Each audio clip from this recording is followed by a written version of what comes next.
This is the Opie and Anthony Show. But enough of this palaver. Let's get the show on the road. Oh, boy. Good morning. Hi. I can't hear out of one of the headphones. Well, you got one ear? Wait, now it's working. Oh. Maybe the pot's dirty. Sometimes you got to go back and forth a lot with the pot. Trying to complain less, but that's one thing that will drive radio guys nuts. When their headphones aren't working properly. You can't have one. I can't do radio with just one headphone. I don't know how you guys do too. I feel totally like I'm underwater when I have both headphones on. Really? I hate the way Voss does it because he looks retarded. Voss, yeah. I always have one behind my ear and one on my ear. Yeah. I never have two on my ears. I feel like I'm. Oh, jeez. It feels weird to have two on like this. Does it? I don't like it.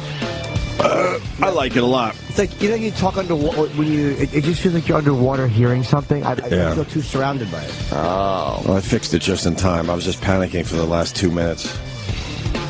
That'll drive any radio guy nuts. Yeah, you can't have one. Remember when they used to change out the headphones and it would mess us up for not just a day, like a few days. It'd sound all different. And every headphone's sounds different, even if it's from the same company. That's always been strange to me. Yeah. You would think it would be exactly the same if you're buying Sonys or whatever. Exactly. But, all right, we're here and everything's fine. Sorry about that. Now it's working. Yeah! Dirty pots. Dirty pots. Yeah, you got to twist those dials. We live in an analog world here still. Very analog here.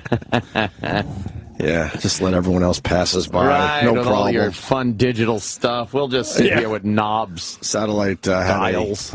I believe Satellite had like a 10-year, lead on everyone. Yeah. You don't think they've made the most of it? Oh God, no. And then, hey, they're doing well as a company, but fuck, man, come on, let's go. Step it up. Step it up. We're challenging you. Are we? Yeah, sure. Do they even listen to the show? I don't know. It's the weirdest fucking gig I've ever had in my life. They don't care if we do well, and they don't care if we do bad. Doesn't matter. It doesn't matter. Preaching to the converted, as they say. At least we got the listeners that are fucking on our ass constantly. Yes. Just constantly on our ass. That last minute of the radio show sucked. I just want to let you know. You guys are doing good right up until the last minute. The show is really good, but...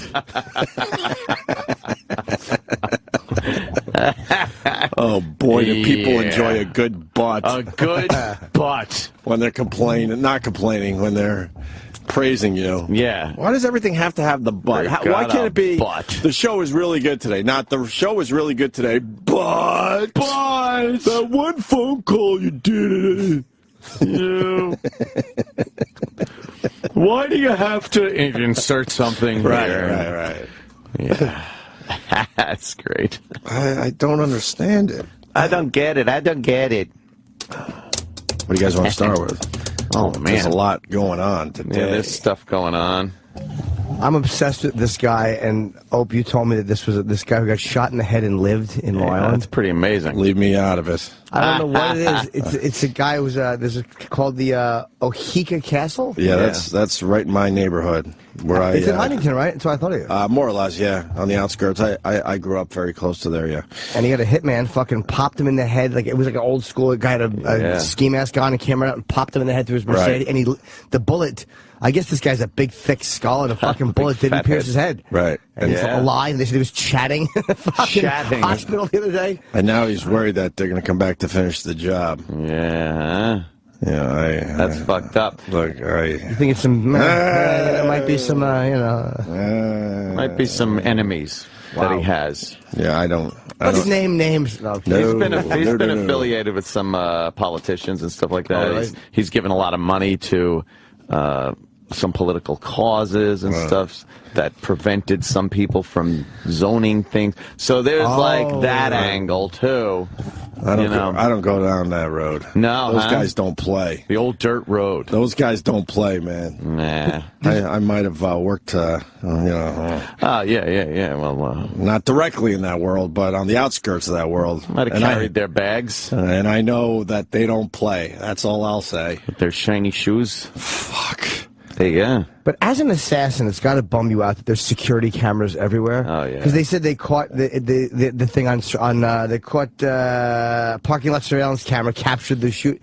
Yeah. Like you can't get away with anything anymore because of surveillance cameras. It's all just right there, yeah. No, but I'm thinking like no matter where you are, there's a camera somewhere that's going to get you doing something. If it's not doing the shooting, it's going to be driving away or a traffic light camera. They look everywhere now. When there's a crime, they have people that just, all right, find every fucking camera in the area and check it. I was imagining one day if I did some horrific crime, could I like go into the subway? This is my escape plan. Oh, nice. So I got my clothes on, right? I hope so. And and let's say I have a backpack with other clothes. So I'm like, okay, I did my horrific crime. Now I'm going to dip into the subways, but the cameras already got me. They got you. But now I'm in the subway. Yeah. How do I change into the other clothes so when I pop out somewhere else in the city, they don't got me again? That's just it. I've thought about this. Because there'll be video of you with the clothes on and then coming out of the same place with the new clothes, and they'll go, well, he's wearing those new clothes. So they'll catch me changing into my my new clothes, right? Yeah. That's what I thought. I've thought the same. We've Do you had really think this shit? You have no idea. Oh, thank God, because I thought I was... The same daydream. Okay. Probably about the same company president.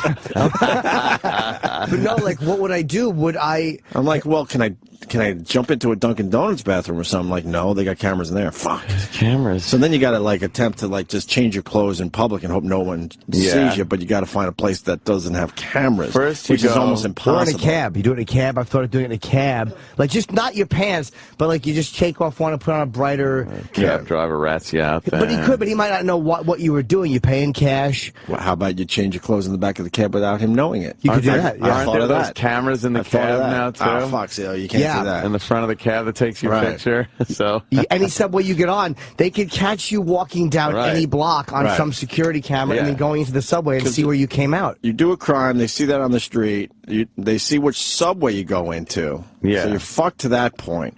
And my whole thing is, all right, but I'll pop out somewhere else. But they'll find you popping out somewhere else. Yes. You gotta change your clothes. But how do you change your clothes? Maybe you take a chance and you dip onto the tracks. Oh, no, but then they'll see you coming up with your new clothes on. Fuck. Yeah. You got to go to the pay and spray first. No, if you get on a train, you get on a subway. Back at the home base, and then you put your new clothes on, and the stars go away for the helicopter. It's chasing you. How about if you, GTA? How about if you go off hours onto the subway where there's no people in your particular train car? But then they would know, right? Cameras still. But there's no cameras on the train. So if you went on the train and you wore, like, say, your outfit, but you in your backpack had a bright yellow sweatshirt and a hat, you could put that on the train. No one would notice you putting something over your regular clothing. The jacket might kill you in the winter, so you better do it in the summer. And then you fucking put a hat on. But if they see you go... You ditch the clothes that will have your DNA on. Oh, DNA. You burn them? I've thought of that, too. You can't burn them? No, you can't. But you throw them in the garbage anywhere or in the sewer or somewhere that would get wet. That's a rookie mistake. I think they check the garbage cans. Oh, garbage when a crime is committed, they go and check garbage cans right away. Yep. Hudson River. Check all the garbage Take care of cans the on DNA. the perimeter. Right. Wow, Jimmy has really thought this out too. Have you? Yeah. You kind of think like, wow, you can't get away with anything, and you kind of go through it in your head, and so maybe you blow off the subway, but you can't do a cab. No. And I thought maybe you could walk it out, but they're going to catch you on a million cameras at that point. Yeah. Maybe you do a little dipsy doodle though. You kind of dip into this place for a little while, but then when you come out the other side, what happens? So many cameras. I've thought of this too, and this may come back to haunt me someday. But because cell phones are so trackable, you need a partner for this. But if you're going to commit a murder, you have somebody on your cell phone in one location, just texting and talking to somebody you know. This way, if it ever comes up and they want to track your cell phone, your phone is in another location. Now, again, that's not proof that you had it, but it is some type of a thing that goes, look, my cell phone, you know. But the problem with that is now you got to kill your friend because you can't trust him. You can't trust him. He's got to go. Because he's going to panic. Right. He's going to help you. Friends will help you, but they'll also panic on you. So now you got to take him out. But he'd have to explain why he was texting on your phone while you committed a homicide. So he's a party to it. Even though you'd get more time, he'd probably go to jail too. Right. So you use him, but then you fucking surprise him with with a hit. See, I haven't gotten all the way through this normally because I come at one point. Boy, it's not that easy. Now someone's saying it doesn't matter if you change your clothes because of facial recognition software. But is that in the subways and in closed-circuit television? It's not that much. Not yet. I knew a guy, and all he told me was that they got some good shit. That's all he would say. He might have worked for a task force or two, and he said they got really good shit that would surprise the hell out of the average person walking around New York. Yeah. But he wouldn't say what. Yeah. Oh. Yeah. It's growing on me. Mm-hmm. Without a doubt. Yep. Yeah. When we stop talking like that, it's just because someone's walking by the studio that we want to check out. Yes. Normally it's one of the men from the OutQ channel. And they do it on purpose because they know we look. EJ in Atlanta, what's up? Morning, boys. Hey, buddy. Opie.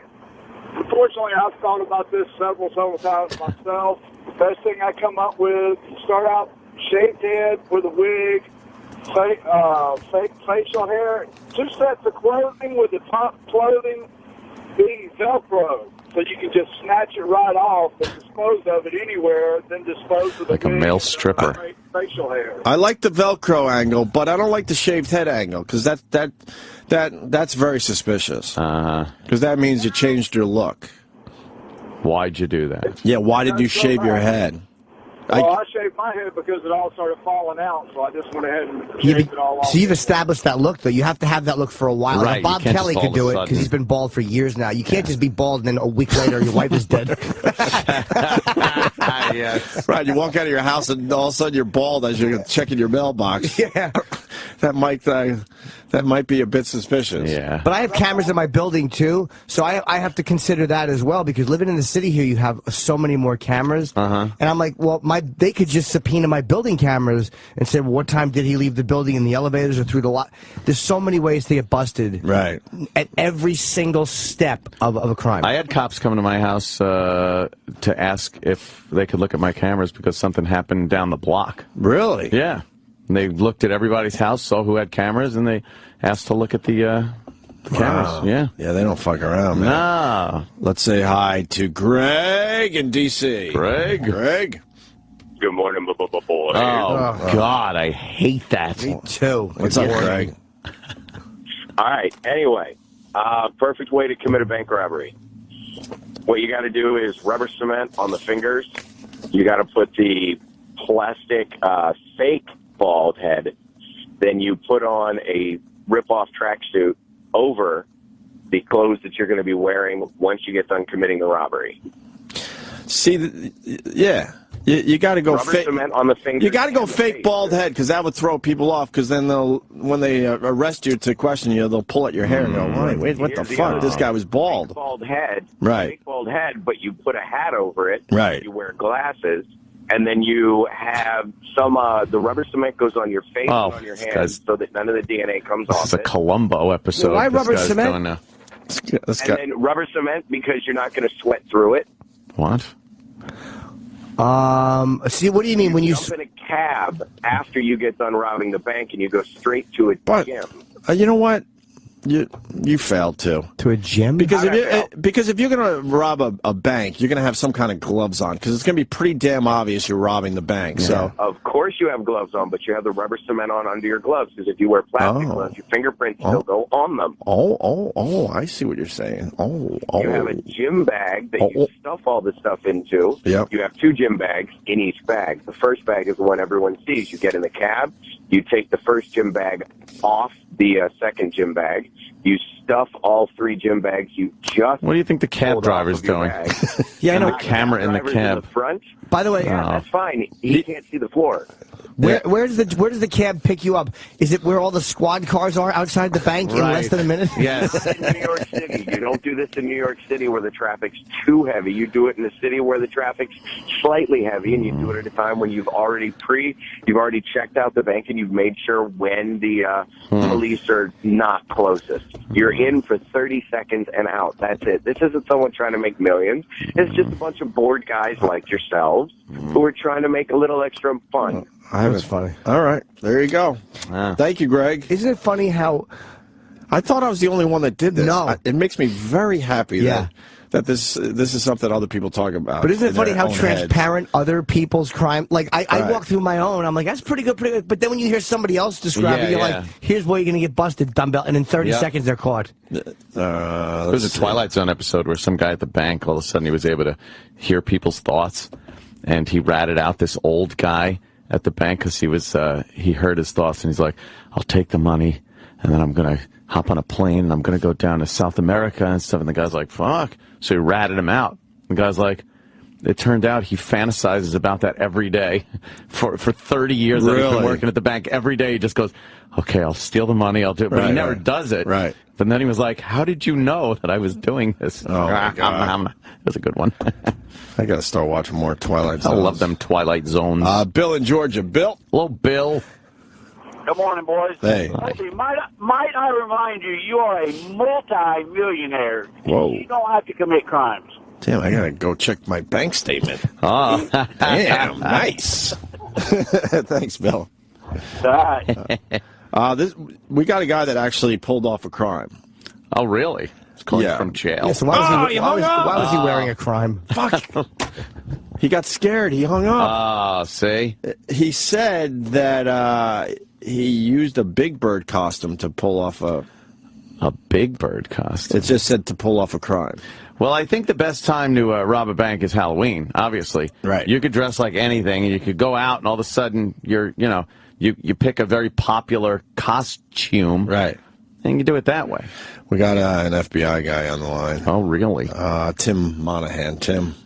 Hi, Tim. This is Tim Monahan, FBI. Could I get the name and number of that gentleman that just talked about rubber cement and the bags, please? Oh, you need that information. This guy's a cracked FBI agent. He called up and asked for himself. Yeah. Hi, Tim. I mean, the guys. We're on the case, are you? It's really Tony for Brooklyn. Have a good day. Of course it is. Yeah, but that one phone call was a little... That guy really thought about it. He might have got a little taste. Maybe. He might have got a little taste back in the day. Yeah. Just a little taste. Little? You don't go too crazy. Oh, fuck, this is a good idea. Frank on Long Island. Frank.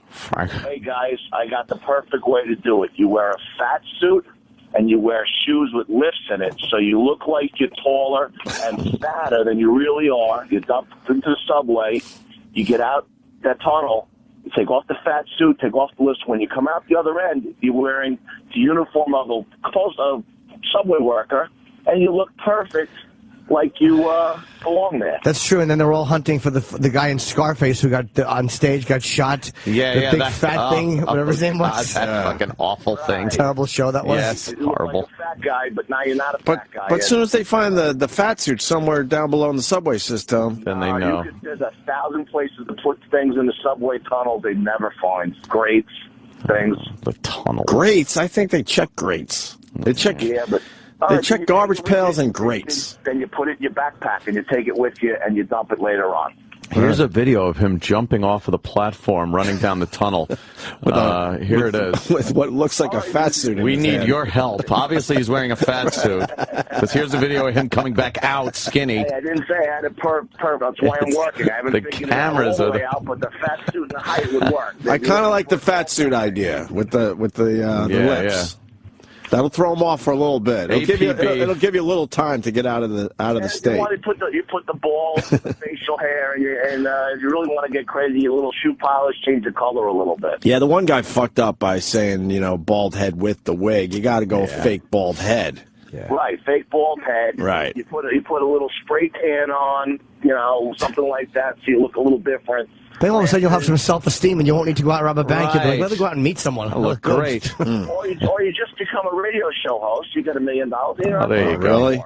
What about all the years where we made shit money? That's right. Listen, I've been listening all those years you made shit money, and I agree with you. Could have used some bank robbery money.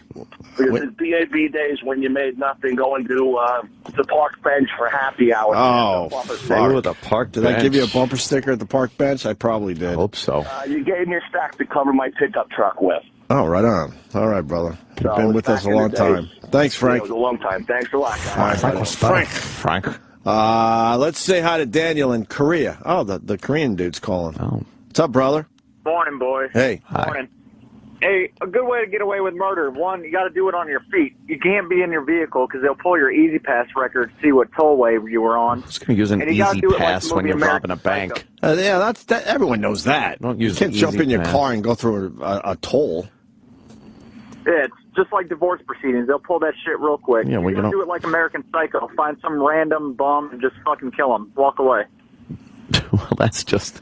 Right, well, it's not getting money. No, this is all about maybe getting money. We're talking some bank robbery. Right, Yeah. All right. It's very impossible. Oh, fuck, this is a great idea. I was ready to move on, but this is a great idea. John on Long Island. John? Hey, how you doing? Hey, buddy. Hey, what's going on? I think you should really use the Todd Show van as a getaway car. No one will give a shit about that. No one will see it. Hey, you put some mud on, put some dreads on, you're good to go. I like to thank you, sir, and you're segging to our next little thing we're going to do on the show. Yeah. I was walking in today, and I was hearing, I swear to you, just horrendous audio coming from one of the computers, and E-Rock was in front. Oh. I go, what the fuck is that? Because the Todd Show. I go, are we gonna pull clips from the show today? Because we're gonna try to move on a little bit. We'll keep an eye on the damn guy, but he goes, you have to play this. It's a horrendous song parody to start a show today. Oh, a song parody. Oh, a lot of shoehorning. So I don't know if that's ready to go, but I hope so. But the Todd Show thing has really, really taken off with the listeners. Why would they keep doing song parody? Did someone tell them this is with any radio? Like, is a song parody a big listen? Is that? It must be. Maybe we don't get it's a staple of Todd. The problem with Todd is this: he wants to reinvent himself, so he should just fucking not do any of that stuff for the first, I don't know, first 100 days, let's say. Just talk and just let everyone get to know and then you. Maybe slide that shit back in. The crew. But you're making it sound too much like the Scott and Todd Show, which was a bust at the end. Yeah. The ratings weren't that great. They were just kind of surviving. And Scott Shannon's in the paper today talking about his new gig, which we'll be taking a listen to on Monday. I cannot wait for That's going to be horrendous.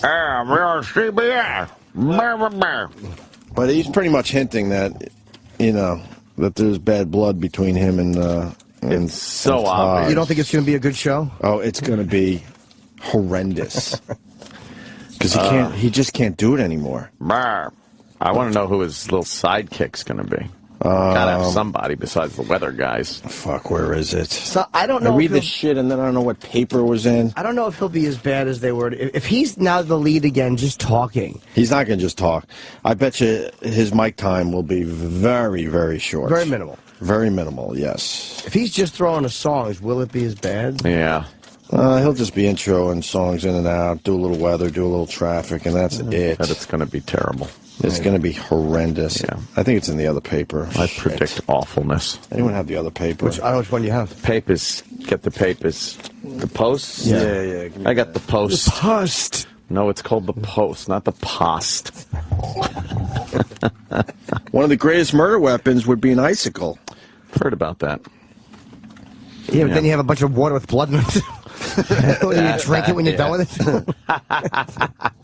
There was a Alfred Hitchcock, I think it was, where a woman beat her husband to death with a frozen leg of lamb. Right. And then she cooked it and served it to the police that came over to investigate. The police ate the murder weapon. What fucking cops eat leg of lamb on a murder investigation? Back in the 50s, you could come over and say we're eating sit dinner. Down, right. Yeah, sit down. I kind of remember that one. And then you immediately divert them from their attention by saying, and a Negro played loud music. He did. Well, give us some lamb, man. Wholeheartedly. Yes. Oh, here it is. It's on page 52 of the Post. What? Under Star Report, which you and I normally read together, back to back on the toilet. Star Report. Yes. Star Report. Where is it? Yeah, page 52. Well, that didn't take long. Veteran DJ Scott Shannon, who announced his exit from PLJ's popular long-running Scott and Todd morning show, has landed at CBS FM as the oldies station's morning drive guy. Shannon kicks off Scott Shannon in the morning this Monday. He'll be joined by Mr. G. Mr. G. And traffic reporter Joe Nolan. By the way, so much for a no-compete clause, right? Right? Look at that shit. Right He's out right. 5 days later. Because they wanted him out. But this is a lot of telling stuff in here. It was time. Todd, this is Scott Shannon talking. It was time. Todd is very qualified to do the show on his own, and so am I, he told me. We worked together longer than most teams even think about working together, and it was just time for me to leave. He's the younger guy, and he's felt like he could do the show alone for a couple of years now. That's you got to read between the lines, as they say. I learned from him, and he learned from me. I really needed to reboot my career and do something else. Reboot. By the way, that's... You know what? All that stuff about on the pay no mind list and stuff like that, that shows you how right that was. He really was, because we saw that fucking years ago. Like, he wants this old guy out, quote unquote. The pay no mind list. Yeah, he was constantly on that. But he thinks he's this young, hip, relevant fucking radio guy, this fucking Todd. He's older than us. I know, stop. He's older than us. But he can put together a song parody. I'm on Team Scott. Oh, nice. 100%. Absolutely. But we're going to have to beat the shit out of him on Monday. Mercilessly. Because the audio we're going to get is going to be horrible. Yeah, relentless. It'll be relentless. Yeah. And what about competing directly with Todd? Well, we'll both be on the air at the same time. Will there be some looky-loos back and forth? Yeah, he said. But the music on the two stations is so different, and there's a lot of great morning shows in this market. There's something for everyone. I got a looky-loo. Yep. The younger guy thought he could. The younger guy, Scott was trying to Scott brings him on, and and Todd has been trying to get rid of Scott for all these years. And then Scott's probably like, all right, fuck you, I'm done, I'm out of here. Maybe PLG's like, we need a younger sound. Oh, yeah, that's what they did. And then they loaded up his show with, younger people. Right. And I can't blame Todd for being mad that he wants to bring in fucking Joe Nolan every day and talk to him. Imagine if you have Joe Nolan. No disrespect to Joe Nolan, but he's a big fat guy. He's a giant beach ball. Yeah. Yeah. Who really cares? Sonny, is it Joe? Tell us more about that, Joe. Before we play this parody from The Todd Show, you got it. We're helping them trend every day on Twitter. This guy got away with serious crimes for about 10 years. I was hoping this little discussion would go in this direction. Our agent. Dave. Dave. What's up, Dave? Hey, what's happening? Hey, man. Hey, buddy. Can you guys hear me? Yes, Dave. We got it. Loud and clear. I just jumped on maybe about 10, 15 minutes ago, a long-time listener, but we were getting away with stuff. Well, the feds, when they finally caught up with us, said we were doing it for about 30, but we were only actually doing stuff for maybe a little over 10 years. But the only thing I was wanting to add is, unfortunately, people like to talk. Even if you do pull off a perfect crime, it just seems like there's always somebody out there running their mouth. That's what it is. People will talk. That's why I don't believe 9/11 was an inside job. Yeah. Someone would have fucking yapped by now. But what kind of crimes did you get away with before you got caught? Well, we started off doing little stuff. We were doing credit unions, pharmacies, and one of the biggest things that actually turned against us, we were in Indiana and going through a roof in a credit union, and a bread delivery truck broke down one of our license plates. You were going through the roof? Yeah, we'd go in at night and dismantle safes or hit the drawers. A lot of the smaller banks, they'd leave cash in their cash drawers. Holy fuck. When we eventually got hit, we all took plea agreements for 14 years, did 10 of the 14 under the old federal law.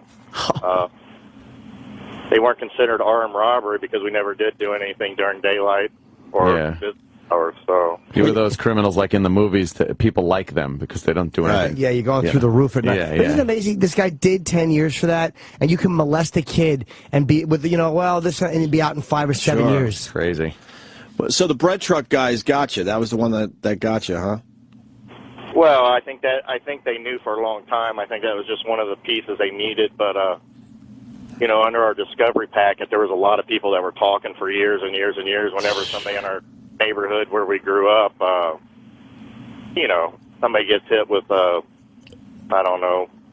pot or pills or something, the first thing they want to say is, hey, I know these guys. Make a deal, yeah. So why did so many people know what you guys were up to? Right. Well, none of us had jobs. All right. But also in Discovery, do they give out the names of people when you're going through your Discovery packet? Like you'll find out the names of informants? I didn't think they would give that out. Oh, it'll just say CC, Sportman, or, it's not hard to put two and two together. Right. You know. Yeah, you know somebody that's been busted. They get out, Okay. Right. and all of a sudden the feds are knocking on your door. How long you been out now? I got out in 01, March of 01. Oh, okay. This goes way back. Are you keeping your nose clean? Yeah, I miss a lot of friends. I miss the money, you know, and easy money is easy gone. So wow. What kind of work do you do now? You don't have to be, really specific. I just general contracting. So Yeah, okay. The one thing I got to ask you, we all have those weird fucking nightmares, and then we wake up in the morning and go, oh, fuck, it's just a fucking dream. I'm not in trouble. Now, you had all this shit going on. How the hell did you sleep at night? Knowing that at any moment that door could be knocking and they're coming to get you. Well, I didn't have all the shit going on. I was a part of it. Right.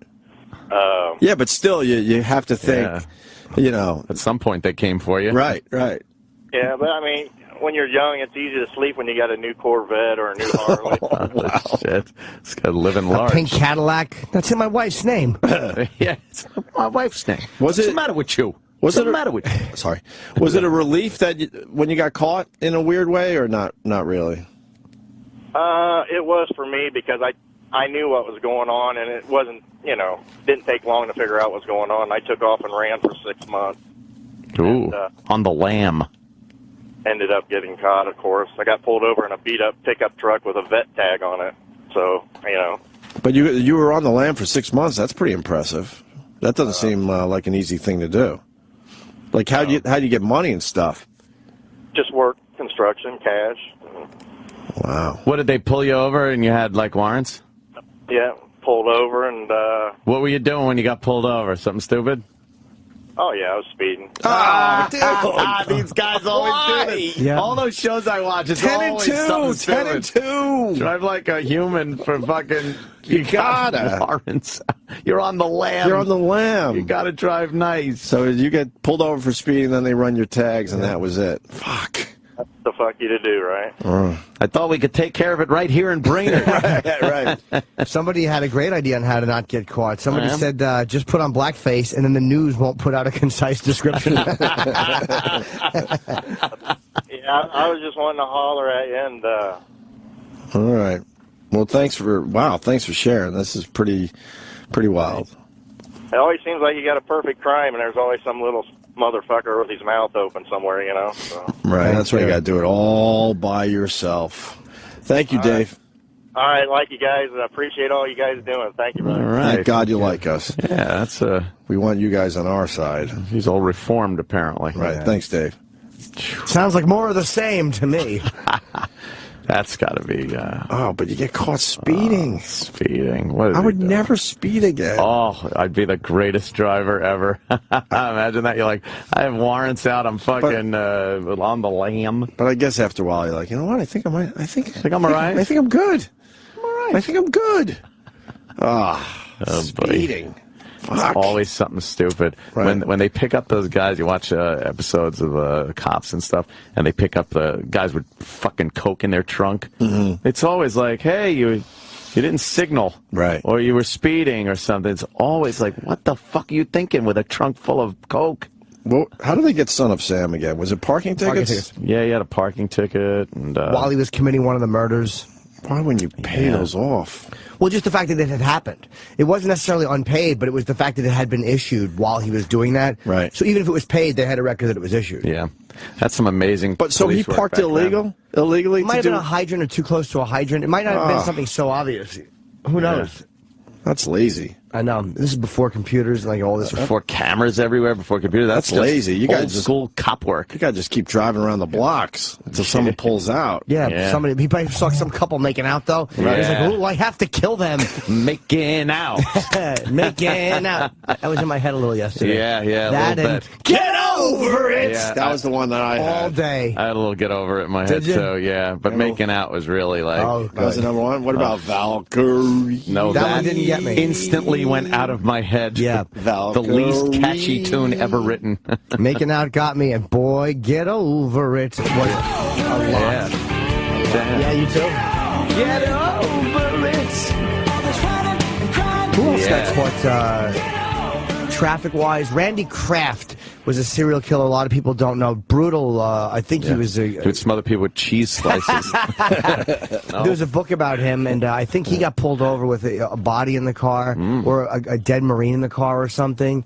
What's his name down in Jeffrey Florida? Dahmer. No. Yes, Ted Ted Bundy. Ted Bundy. Had gotten away, escaped from jail in Colorado, and then in Florida gets busted with some little murderous Volkswagen. Volkswagen, with no passenger seat. No passenger seat. That much easier. Handcuffs. You didn't want to get a ride from a guy with handcuffs and no passenger seat. Jesus. He didn't play. No. He did not play. All right, we got food in front of us. When we get back, got a little song. Laughs for everybody. Got a few laughs for everybody. On the show today, Elijah Wood and Teddy Lange. Jesus, what were we thinking? Did I just say that out loud? I predict he will be your fun. Bartender. I predict Ted Lange is going to be fun. I predict he will be. Old school. Roland's got to stop with those sad eyes. Is it his sad eyes? Yes, and then I go, all right. We'll take him. We'll take that guy. He comes in looking like the Mack truck dog, all fucking all pettable, kissable. It's very sad. Yeah. Could you take Ted Lange if you got a show? You want to talk about some dude that was murdered? Fuck yeah. All right, hold on. By the guy who killed him, I'd love to. It's Stacy. Oh, no. Stacy in Indiana. What's up, Stacy? You wanted it more than I did. Hold on, Stacy. The laughs are aplenty right now. Go ahead, Stacy. Stacy. Hi. Hi, How are you? Good. Your husband was murdered in 2005?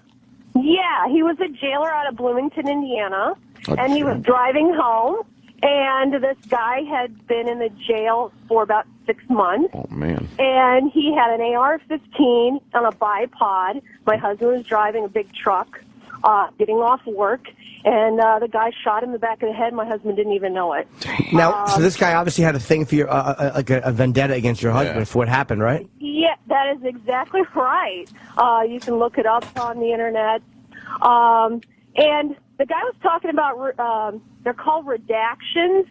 And when you look at court documents, they'll redact things. I used to work as a child caseworker, and they'll redact things. They're really hard to read. But the guy was talking about that you could tell who told on you. And all through the trial, you could tell, who told on this guy, how he was caught. Who told on him? Was it a guy, an old cellmate or a woman? An old celly? No, his roommate actually called in a bomb threat because he was so afraid of his old roommate. He was actually afraid of him. This guy was so sneaky that he melted down an AR-15 in the Hoosier National Forest so he wouldn't get caught. Wow. That's pretty smart, actually. Melt down the murder weapon. Right. My late husband's father's a physicist, and he tried it himself. He said it takes less than a half hour. It's nothing but ash.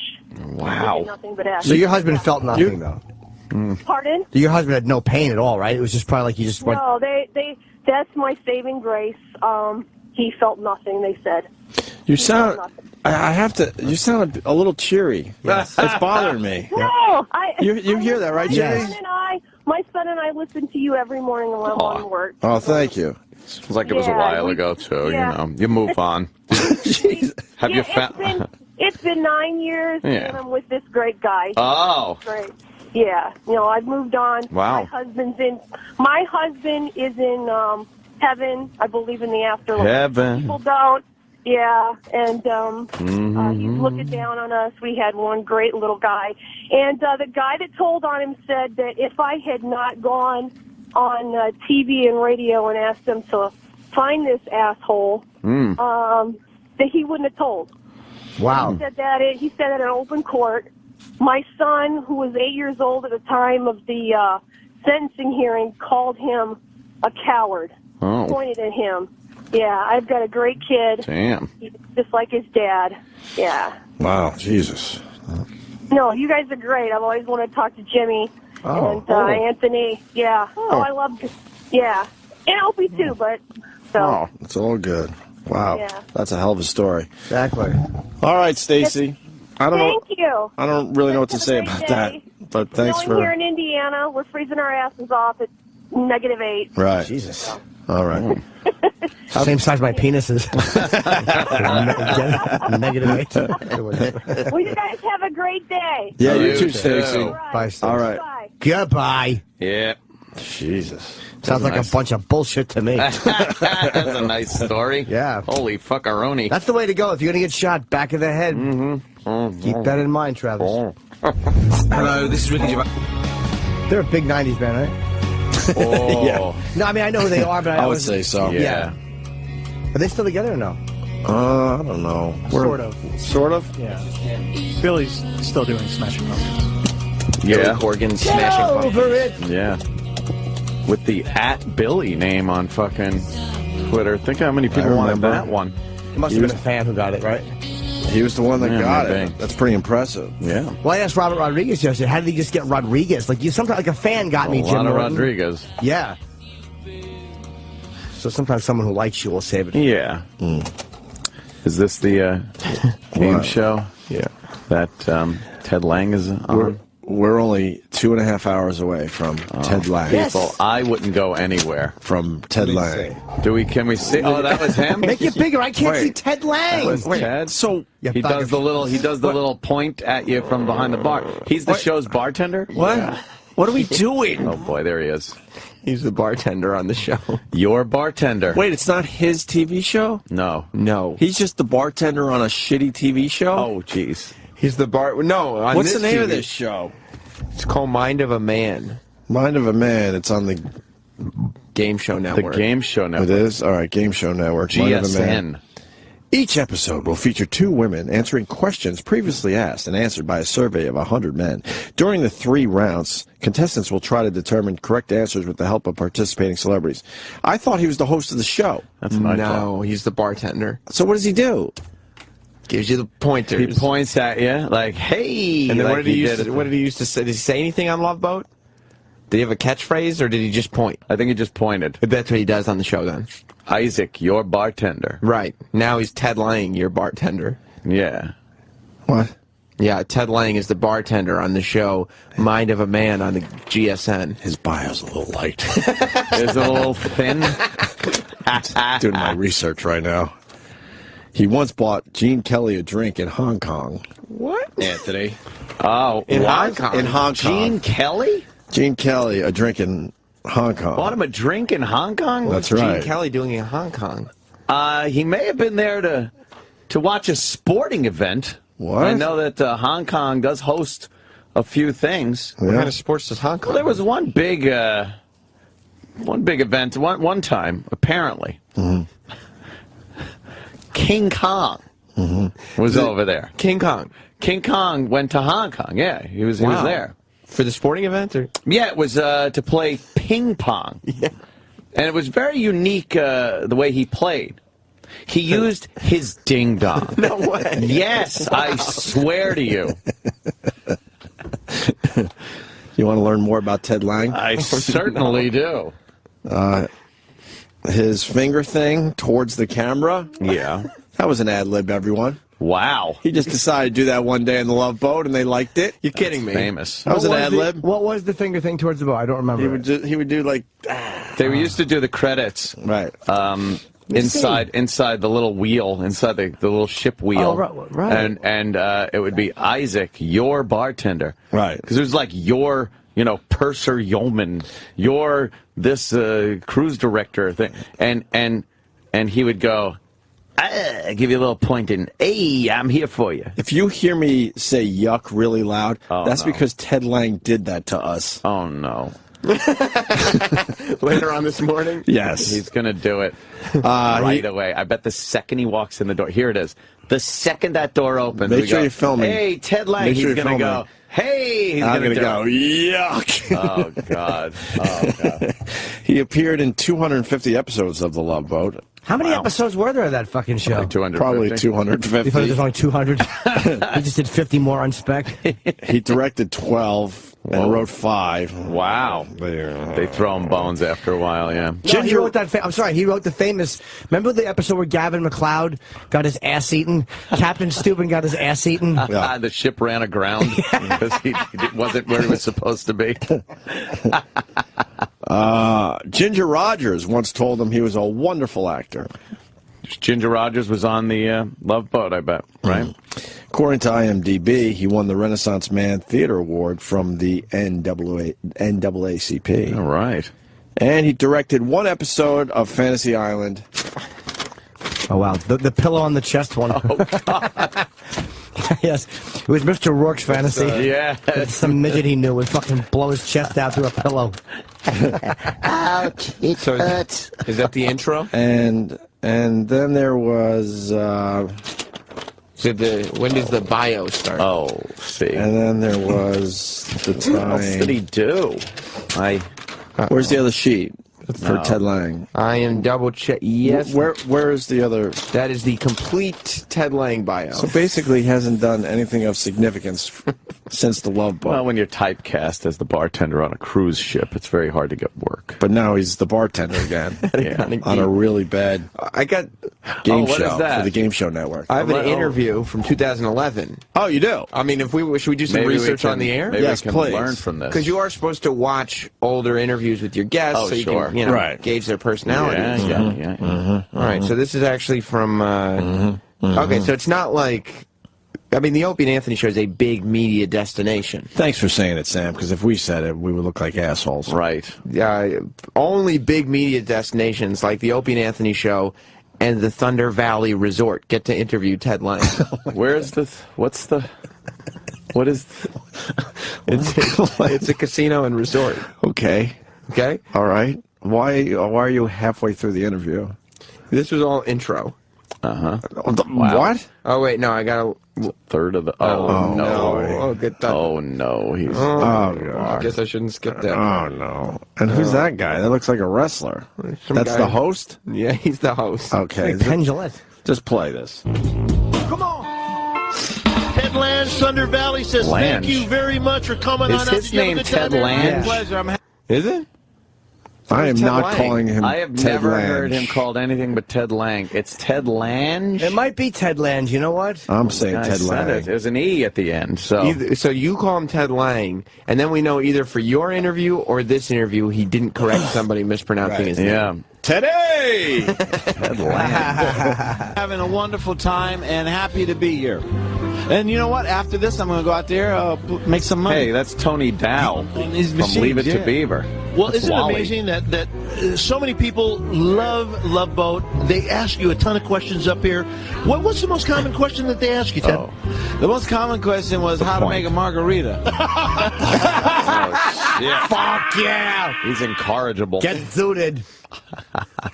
How to make a margarita. All right. Can I just issue a request? This is not as like a person who works here, but just as a fan of the show. Could he be... Can you guys, when he comes in... Yeah. Can you ask him, hey, Ted, how do you make a margarita? Yeah. Did you do that? Well, Yeah. No problem. Except I'm not going to say Ted. I have another name. No. Oh, yeah. Isaac? No.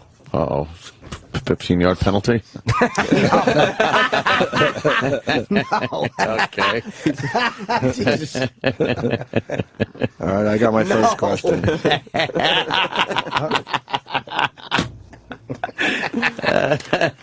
How do you...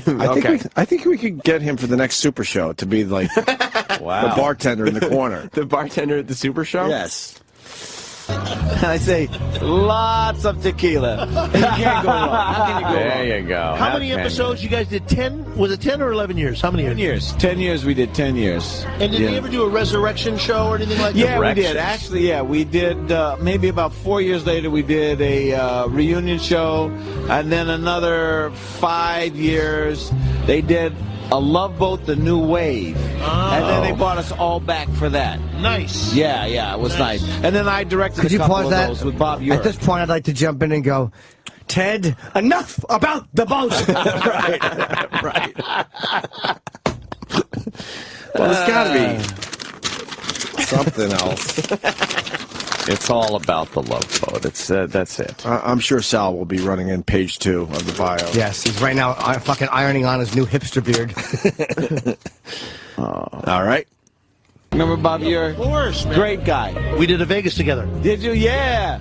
He sounds like great Kennison, guy. this guy, when he talks. Yeah. Now, let me ask you a question. How many episodes total? I don't know. Too many. But it's over 200. It's like over 250. And It's 250, Ted. Yeah, it is. How could he not know? I mean, are there that many questions that he gets asked that hasn't come up before? Considering he has nothing else going on, you would think he would have counted all his appearances by now. What about the show on GSN? Wait, so...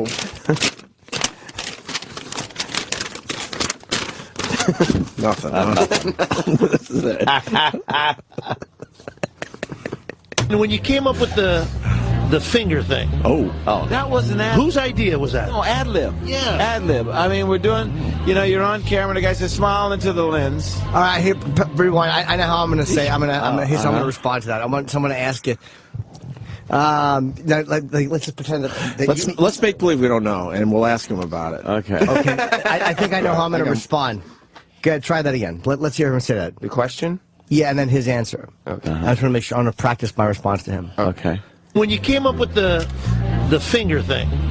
That was an ad. Whose idea was that? No, ad lib. Get the fuck out of here!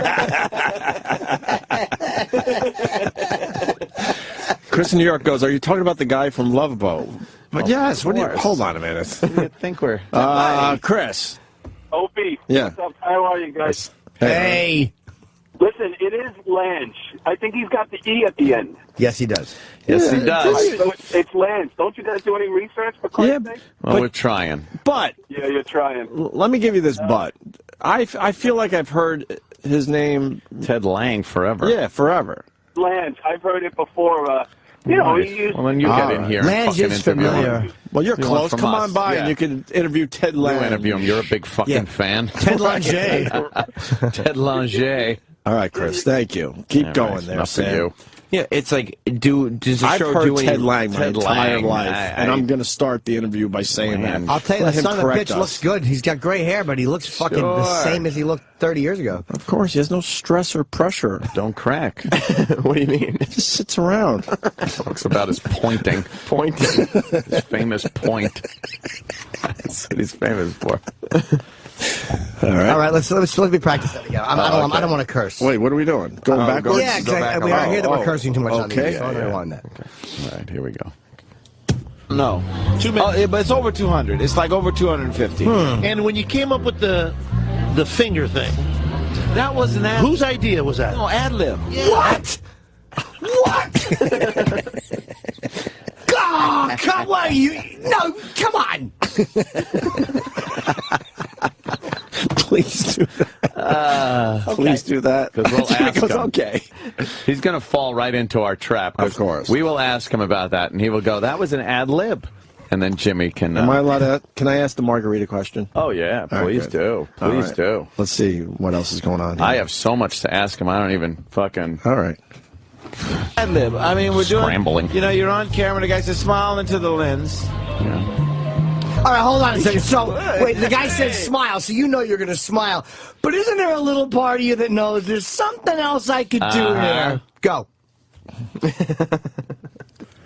He does the finger. What do you do? That was the deal. Oh, my That was the God. deal. How, And then, of pause. course, Ted, the one thing you don't how think did about- they not make a movie about that moment? More than just a point. The day Yes. I pointed. Yeah. Yeah. Changed my life. Yeah. Poor Ted. That takes off. Exactly. Everything else, all my other little things that I was doing as an actor for the character, zip. And then The finger thing takes off. Did you have a lot of fun on there? I had a lot of fun. A lot of beautiful women. A lot of famous movie stars. Wow. People I never thought I would meet, I got to meet. Name them. Ginger Rogers came up to me and told me what a wonderful actor I was. Wow. I bought Gene Kelly a drink in Hong Kong. Pause. You know what I mean? I sat up. We now know where Sal got the info for the one sheet. All of Sal's info came from this horrible interview. Right. This guy's casino interview. Interview. Ted Lange. Ted Lange. Well, rewind. This guy didn't respond properly to that. No? Yeah, no, rewind a little bit. Oh, okay. Yeah, just a little bit to the Ginger Rogers thing. Okay. Okay. Ginger Rogers came up to me and told me what a wonderful actor I was. What the fuck was she supposed to say, Ted? A wonderful actor? Wonderful. What? I mean, look. Well, slow down. He was on the Love Boat. Yeah. Slow down a little bit. People liked him on that. Probably bought her a drink. Give her a drink. Yeah, Seems nice enough. Nice enough. All right. I bought Gene Kelly a drink in Hong Kong. You know what I mean? I sat up and talked about acting with Lloyd Bridges. It just goes on and on. Keep telling me more. Mandelbaum. Ralph Bellamy taught me how to use camera. So it was like, it was an education. It was a wonderful time to be an actor. Sure. You know, because you're learning from the old pros. And we were watching people like Lonnie Anderson coming up, John Ritter was coming up. Lonnie, did she have a black eye? Because I heard Bert was batting her around. Bert used to fucking belt her in the face. Yeah, I heard that she would have a little knuckle sandwich before she came. Ted, right or wrong?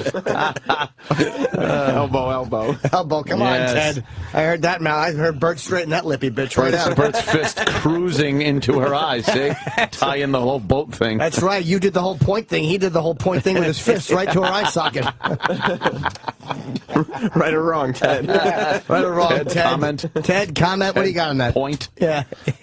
Point. When he points, I'm going to go, holy shit, you're the dynamite guy. I'm going to do that one, too. Hold on. All right, go ahead, Sam. All right.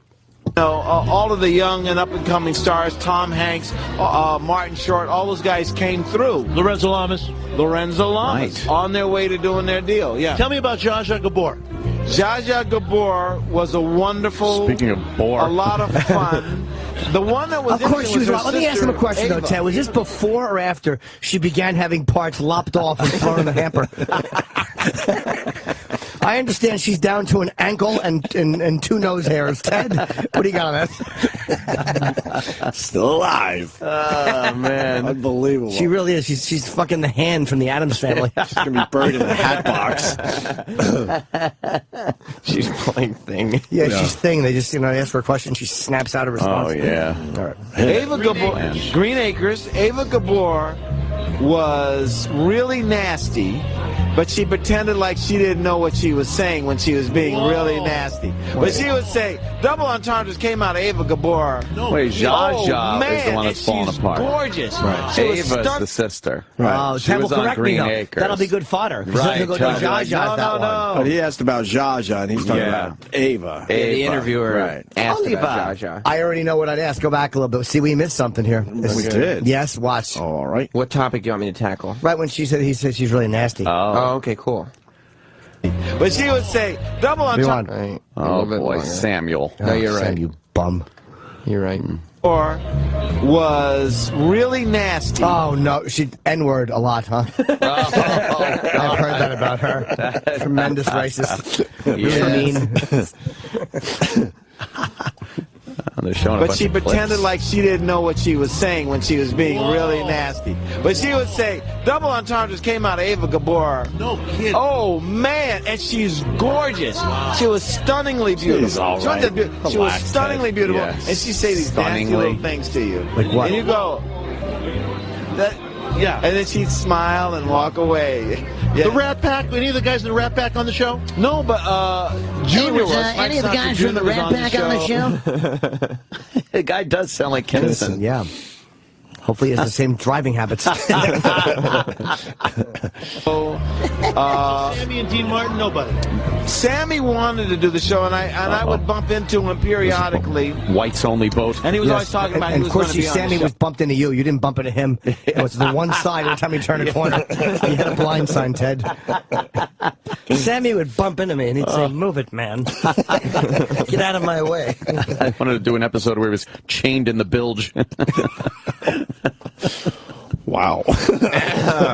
Right. What are you gonna do? They didn't. Having fun. He's dead. Yeah, she cares. Yeah. I just did nothing but contribute and entertain. But yes. Sammy. He wanted to do the show badly, and he was good friends with Aaron, but something had gone down, and then they made up and they became friends again. But what went by the down, time, Ted? You know, he was always doing 10 million things. Well, So he I never know what got around happened, to Ted. it. Is this a classic story at a party where Aaron took out Sammy's glass eye and rolled it like a marble and said, "Now go get it," and then used a really nasty word?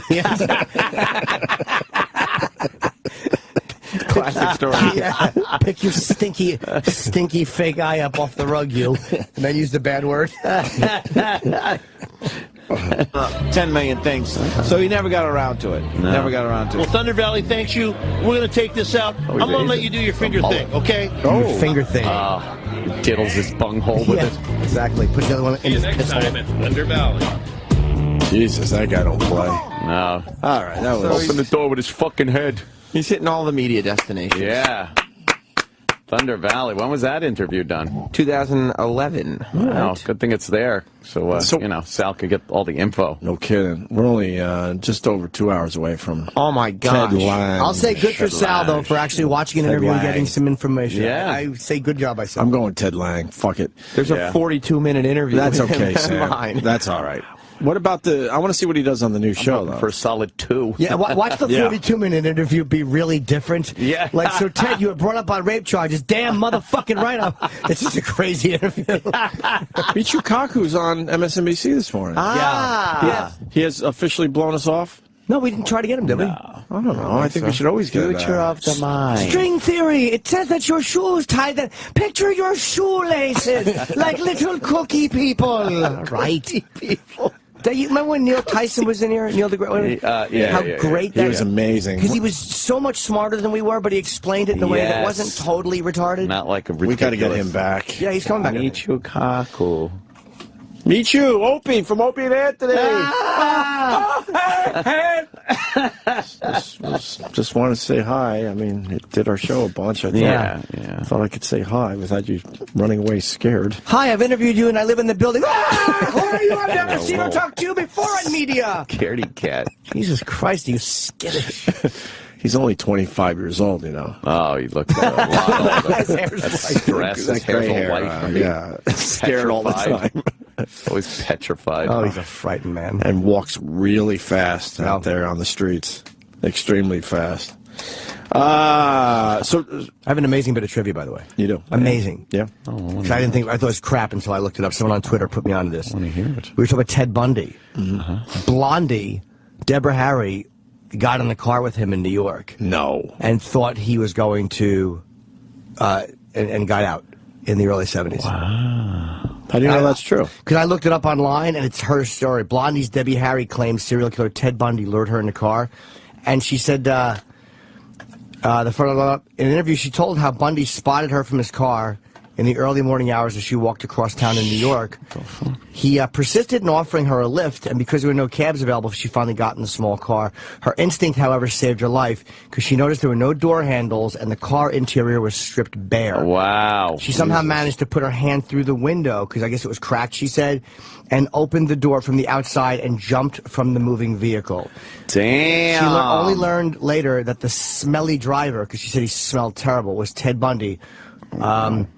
And after his arrest, Bundy said he made his first attempt to kidnap a woman in '69 and implied that he committed his first actual murder in '72. Bundy earlier. So yeah, that was some thank you to the listener for putting me up on that. I had no idea. Yeah, wouldn't have had all those wonderful songs. But isn't it weird how you think like one guy's actions could have affected? I mean, yeah, fuck. Right. Damn. Call me. Yeah. Do we have any audio of Ted Lange on his new show? Oh, yeah. Lange. He dyed his hair, by the way, back to the Love Boat days, yeah. If you want to pick it up right here. Pick it up. Oh, Ted Lange just said something funny? I don't think so. Yes, sir. What you think, man? If you go to a dance, look at the black men that are watching the white guy dance, and they're all going like this. Shaking their heads. Man. I like that little racial humor. All right, ladies, you got some good advice. Lock in your choice. Show me what you got. Ugh. All right. Yeah, apparently it's a show about dating. The differences between black people and white people. Oh, yeah? Is it really? That's part of it. Oh. Cool. All right. But So it's we'll like- have Ted from the Love Boat, Ted Lange. Lange, whatever. Ted Lange. Guy's in my head. Lange. You know what Joe Biden said, speaking about that? What did Joe Biden say? About black people and white people? Uh-oh. What? He said, I may be a white boy, but I can jump. Oh, yeah? That's a little movie play. Uh-huh.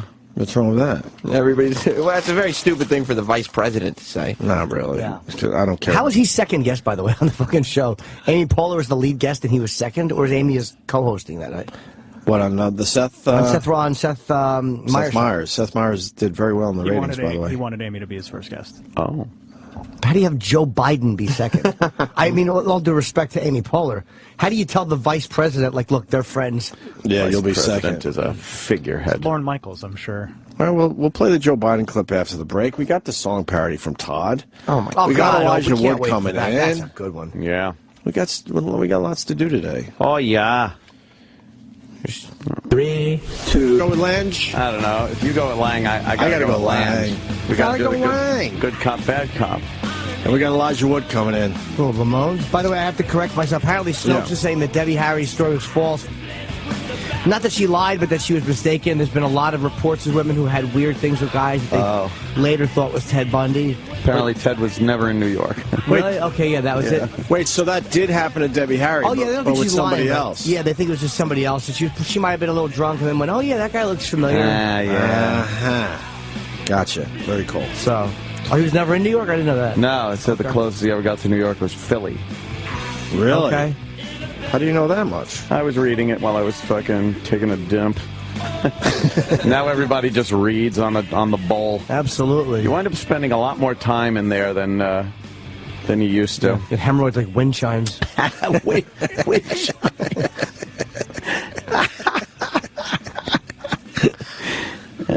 Crazy. How do you come up with this stuff, Jimmy? Oh my God. The Ted Show. Jesus. The Todd Show. The Todd Show is up to day 3. Yes. Yeah. We're obsessed with this because this is everything that's wrong with regular radio. Yeah. A world we had to leave. Yes. We had to leave it.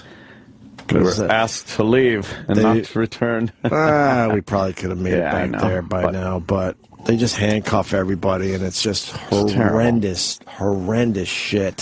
So supposedly Todd, has got this brand new show with going to reclaim FM radio and blah, blah, blah, and it's all the same garbage. I think his mission statement is he's going to reinvent the whole fucking thing. Reinvent the whole thing with phony phone calls. By going local. Going local and song parodies. No one gives a fuck about local anymore. No one cares. We've really become a global world. And not even just it doesn't in radio, matter anymore. Everything. Right. In everything. Local doesn't matter. It really doesn't matter. And for the people, I'm sure even our fan base, they'll probably tune into their local station quickly, maybe for just a few minutes, maybe for a traffic report or just maybe a quick headlines from their city. But after that, they're done and they're back to, finding entertainment. And it doesn't matter if it's local entertainment or on a national level. These idiots that go, we're gonna focus on the fact that we're local. We're local. It's not gonna work. CNN doesn't. Right. Let everybody else concentrate on national. Right. We're a local show. Doesn't fucking matter in the end. It just doesn't. Maybe a few years ago, maybe, but now we're all just used to it. Yeah. So the Todd Show did a song parody. Oh, God. More shoehorning, I bet.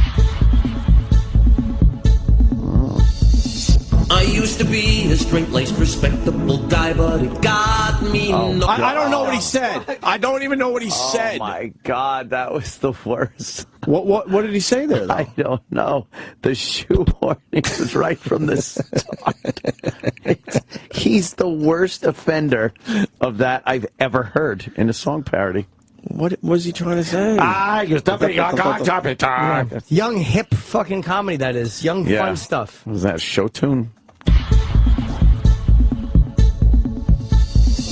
I used to be a straight-laced, respectable guy, but it got me nowhere, so now I don't care. Out on the town every night, I rarely go home alone.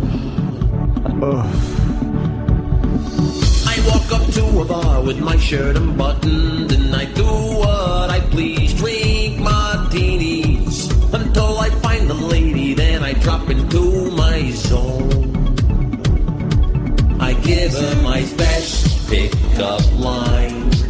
I ask her what's her sign. I can't follow this. Oh, my God. Who I can't follow this. Who laughs at this? Yeah. First of all, the song itself is done horribly. We all know that. Technically, he's an awful song parody writer. And then the content of it is about, he's talking about martinis and picking up girls in bars. Who the fuck does that in this day and age? Is that how young? Yeah, very young and hip sounding. No one goes to bars to pick up girls and drink martinis. By the time you get to the bar, you already know. You already have seen 20,000 naked pictures of each other. You beat off to each other. What the fuck? Beat off. Beat off. You already know the shade of brown of her asshole. Right, exactly. You know how brown her asshole is. It's fucking ridiculous. Boy, have times changed. How funny is this picture for the Todd Show? Oh, it's the best. Shit. They're gonna have to come up with a new hashtag, I'm thinking. Yeah. You think that they noticed that it's been hijacked? Oh, boy, have they noticed. Well, let's get back to this. I ask her what's her sign. What's her sign? Then moving for the kill. I prepare to drill. Every night I need a new thrill. Cause I'm on the edge of hoary. And there ain't no one that I won't do. What? The edge of hoary instead of glory? That's why the laughs in the back are happening? No, I think he wants to say horny, but he's not allowed to say horny on the radio. I don't know. I'm on the edge of horny, right? Hoary rhymes. Well, What's hoary, though? It's a girl almost being hoary, or I don't know. Like hoary. I'm acting almost hoary. Oh, hoary. duh. Okay, yeah, duh. But then there's big laughter in the background. Can you hear the tentative, the we're on the radio titters in the back? Oh. You see, this Twitter account. This is Todd Scheckler. Picture of Todd with a poorly painted mustache on. The edge of hoary. And there ain't no one that I won't do. I'm on the edge of hoary. I'll jump on you like a kangaroo. I like the blonde, brunette, redhead in my bed. Cause I'm on the edge of hoary. Looking for somebody new to do. I'm a self-proclaimed sex guru. Come and listen. You're so funny. Love you guys.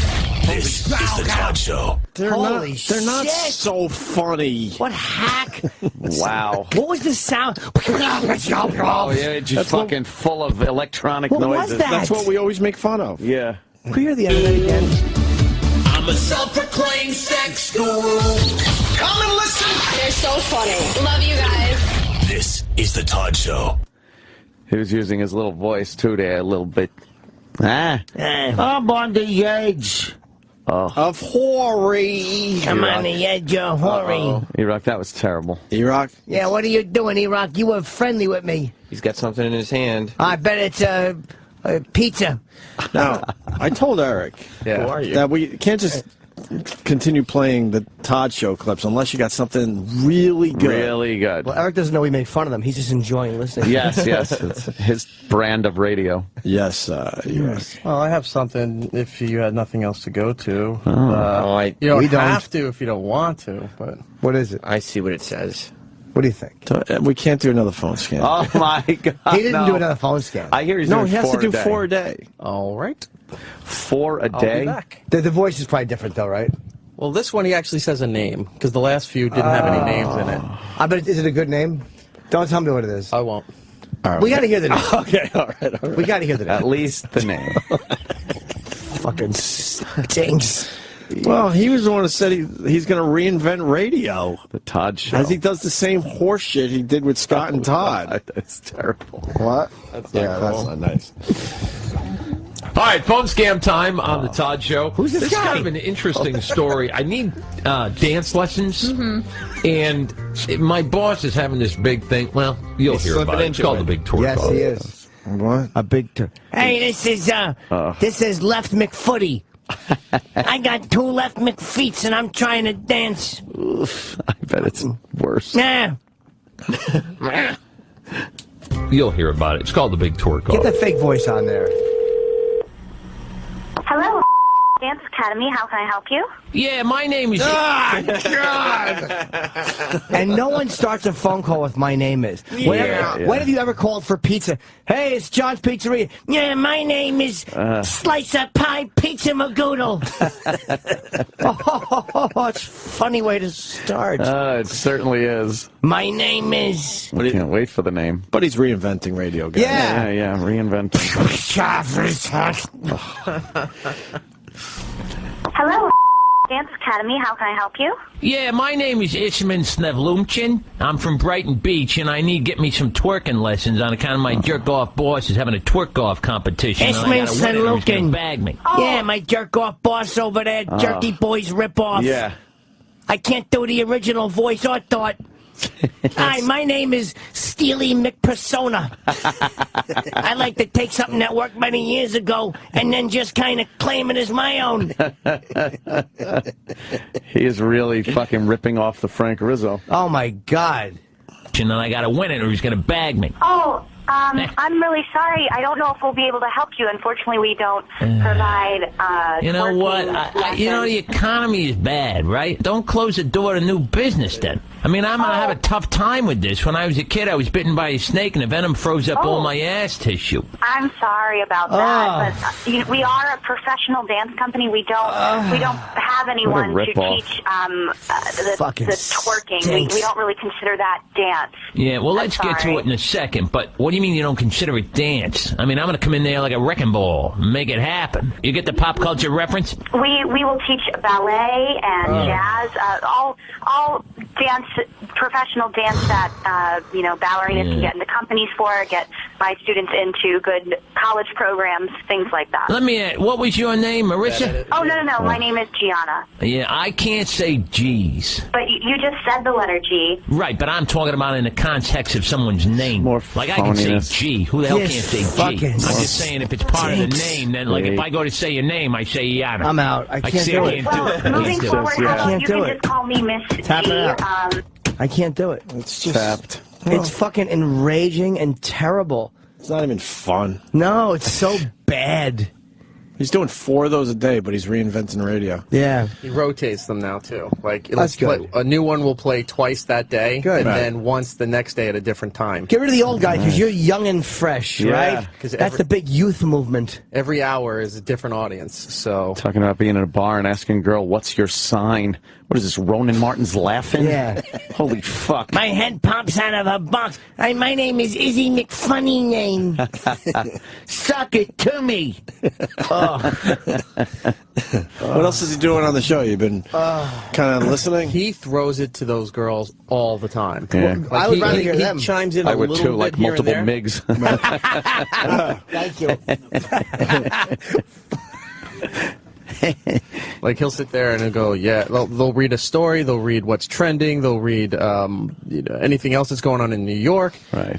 They were talking about the St. Patrick's Day parade, and again, how gays can't march in the parade. Big story here in New York, local. Keeping it local. Wait, are they still not letting gays march in the fucking parade? Apparently. Without banner, they're not allowing with banners. They're not allowing gay groups to march in the parade holding a gay banner. Fuck St. Patrick's Day parade. So what happens is now I guess the mayor's not marching, and then all the city council isn't marching, and they're not allowing any city employees.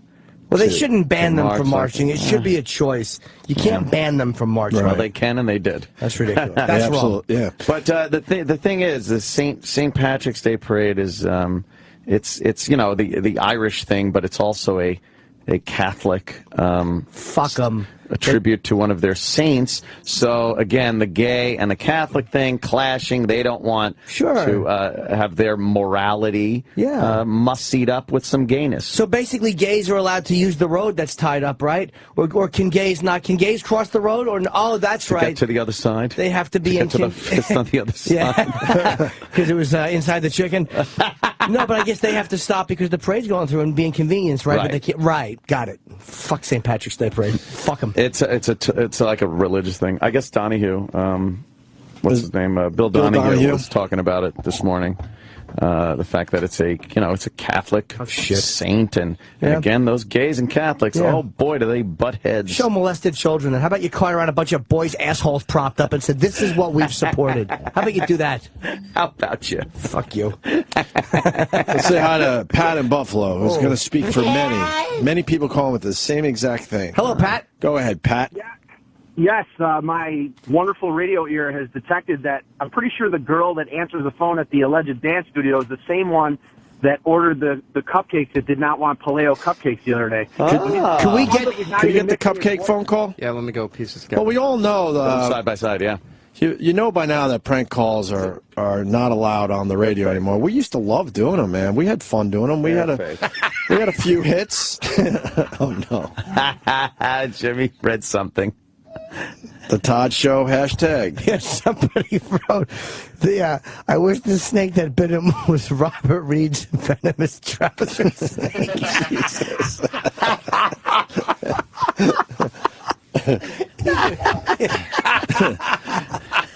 The deadly Robert Reed trouser snake, yes.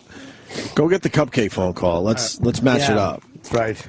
And then, of course, now they have to have the disclaimer at the end of the fake prank call. Oh, is that at the end? But that disclaimer is not a legitimate legal disclaimer. I think they're putting it on to make it seem like, look, we're doing real prank phone calls, but he uses an acting service. Yeah. None of his calls, because there's other people who do prank calls in this industry that have to go through a lot more shit than Todd does, and they've all said that that Todd uses the service because he never had to have a disclaimer.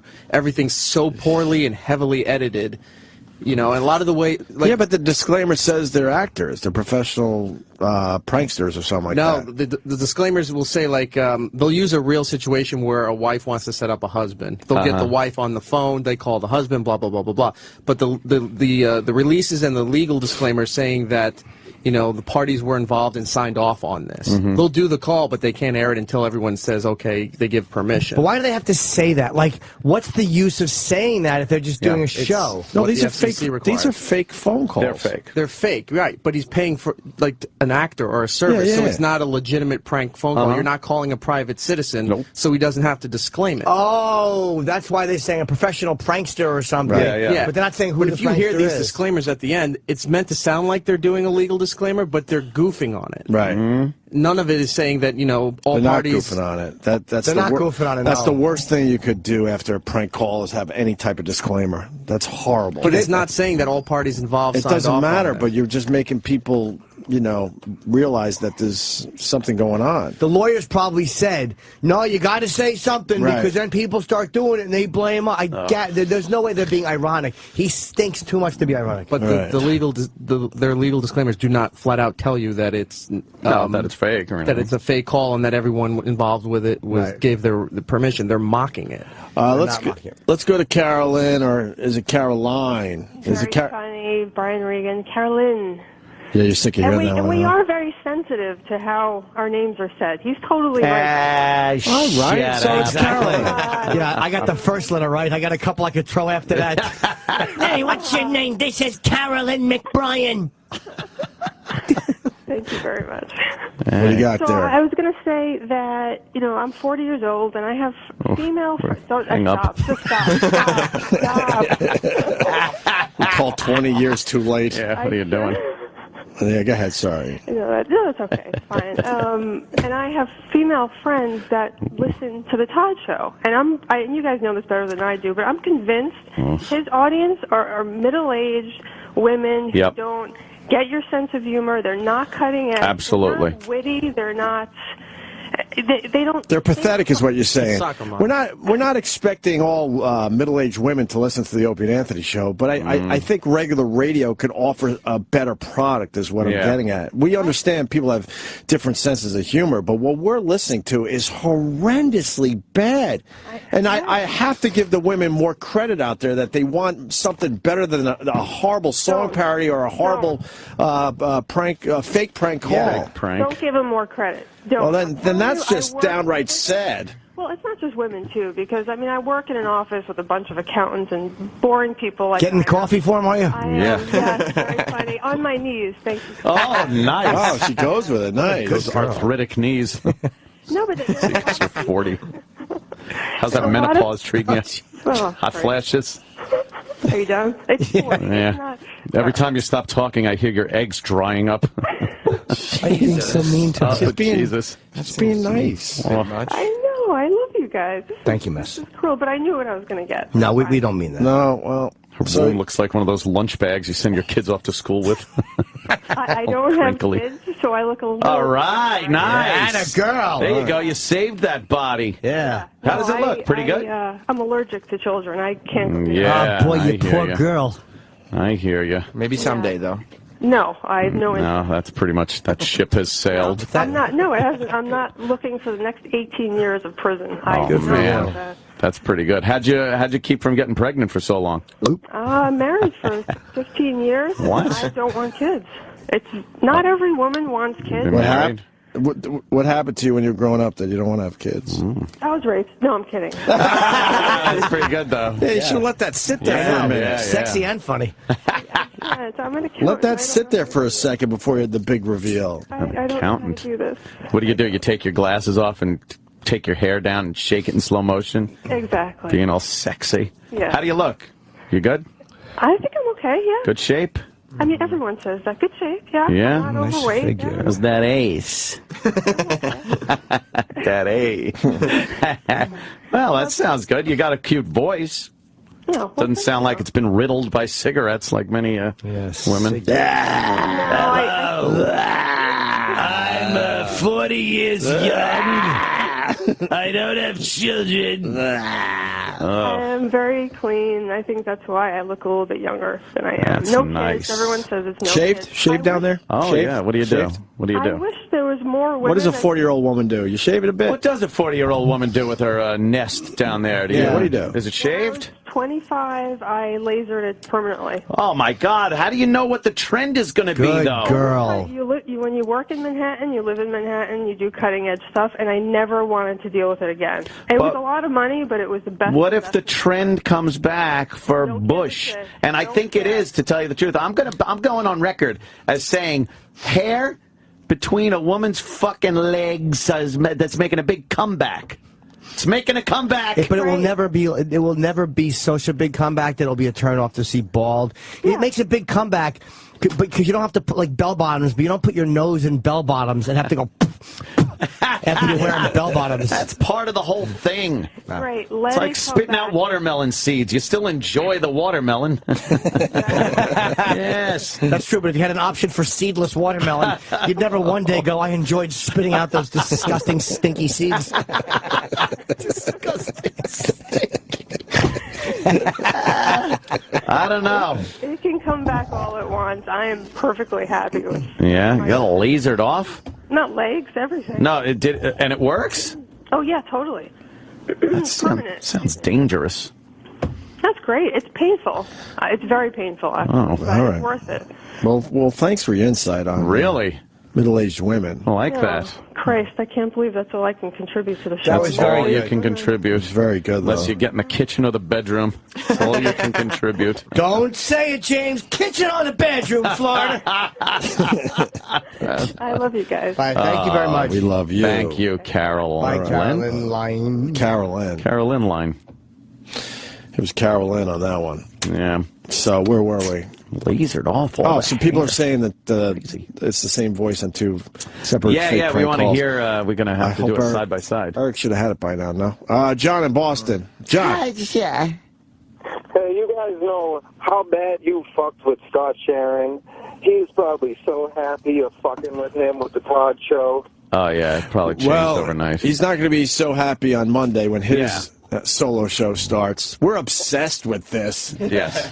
We'll admit it. I'm completely obsessed. Because Scott and Todd were the stars of Jocktober, and now they have split up to do separate shows, and they're both going to be god-awful. It's like when your parents get a divorce. You get 2 Christmas presents. Right. From, 2 Christmases from each parent. So this is like 2 Christmases for Jocktober. Wonderful gifts. All right. Find some Todd catchphrases. Oh, yeah? Yeah, all right. Maybe we'll stick to you stick to what you We can do the 911 call while E-Rock gets the prank calls. Is there a new together. fun 911 call? What's it about? Sure is. He called 911. Hypothermia was setting in. You haven't heard this one yet? No, what is it? This is terrific. Is it a funny one or a sad one? Bit on the sexy side. Sexy. See that latest girl that fucking got arrested, a teacher, having sex with a student? No, she pretty? was fucking smoking. You know, I knew she was smoking just because she didn't get a sentence. Nothing. I heard the story on the way in, and I'm like, okay, she's hot. I had no doubt that she was hot. Well, let me take a look at her. Yeah, if we could find her. Was that a Long Island one? I'm not sure if it was Long Island. I thought it was a Long not. Island story. Some teacher. Was that the Ridge story? A student. At a Ridge? I'm not sure. Teacher, student. Riverhead area. Oh, that's a dude. Long Island teacher. Oh, see? That's a different one. Long Island teacher, why was he? Oh, he was acquitted of rape. He was with some girl, she was 16. Right. Yeah. And with her until she turned 17. Right. New York, age of consent is 17. But he did get a contributing to the delinquency of a minor or some shit like that. But he didn't get the rape charge. Okay. Which is odd since she was 16 at the time. I think I got the story here. But there's another story. Where here we go. Blonde, California. Is it California? There she California. is, right? No, that's not her. Who's that chick right there? I think that's her. Wait, guilty? What do you mean? This one's cute too. Yeah, but how many are there? That one has big shoulders up.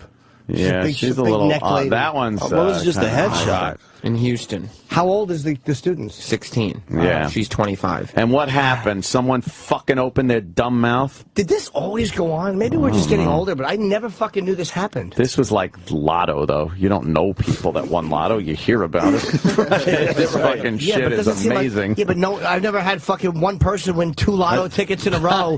Yeah, that's true. You know, and in the fucking parking lot.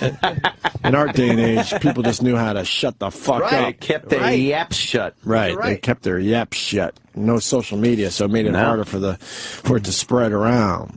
Wow, she's beautiful. She's cute, man. And of course she didn't get any time. Yeah.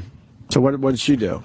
Sex with a 16-year-old, I guess. One of her charges. Yeah, she got 10 years probation and a $5,000 fine. How come she got probation instead of jail time? Like a lot of the women we've seen get jail time. They don't quite look like her. I think the judge said it was that ass. That ass. Yeah. And those tits. The judge said that ass, though. Do the bit yourself. We did it a while ago. It's true. The uglier the teacher, the more time she gets. More time. Period. They consider it abuse at that point. Yes. Fucking, that poor child. The judge just understands. The judge understands. He's looking down from that bench going, oh, I understand. It's like that kid had to have loved it. Right. With this girl. Oh, boy. She was a honey. You know what they said to the parents of that kid who got fucked? Get over it! Ah, yeah. Ah, yeah. All right, the 911 call. It's good. What is it? It's good. All right. Woman calls 911. Oh. But there wasn't an emergency. Not quite an emergency? No. Oh, she's in Dutch. Mediate. Thank you. Mediate. Not exactly an emergency. A Punta Gorda woman's accused of calling 911 drunk and looking for sex. Tonight, NBC2's Laura Roberts talked to the woman's neighbors. They say they're not surprised. Uh-oh. Punta Police Department, this line is reported heavy. On the phone all day, every day, dispatchers hear it all. But one call into the Punta Gorda Police Department Friday afternoon was surprising even to the professionals. 911, where's your emergency? There's no emergency. I need to ask you a question. Police say Maria Montanez God. made the call for a question about a Corvette. Police responded to her home on Almar Drive. They say it was clear she'd been drinking. I'm assuming the alcohol, forced her to, or or coerced her to call 911 and ask her questions. Questions that became even more inappropriate. Police say she indicated she wanted to have sex with the responding officer, going as far as to grab his arm and rub his chest. She got away from the questions and trying to get a little personal with our officer, in which, you know, he had no part of. Police gave her a warning about calling 911 when there's no emergency. They thought that was the end until... 911, where is your emergency? She called again, and police came to her home a second time in the same night. When they got there, she said she was mad she was turned down the first time. It's disturbing. It's a little scary. It's using police resources unnecessarily. She even admitted to police she knew she shouldn't call 911 that second time, but said she had no other way to get that officer back to her house. After that, she was handcuffed and taken to the Charlotte County Jail. She doesn't need jail time. This is not a person that's dangerous to anybody. Neighbors say what she really needs is some. alcohol addiction. We found out she's been booked into the Charlotte County Jail 5 times before. In Punta Gorda, Laura Roberts, NBC2. Gorda. New at 11 in North. They made that story so fucking boring. Yeah. Look at that guy, though. He wants some. He's like, It's like, don't take my neighbor away. Oh, he probably drops by at night. Gets a quick blowy. In a police uniform? Yeah. You think he gets a blowy? I think he gets a quick blowy. Who's she gonna fucking jail? Yeah. Come on. Yeah, she's a beast. You think E-Rock should have had the other prank call by now? Oh, yeah. He's too busy laughing.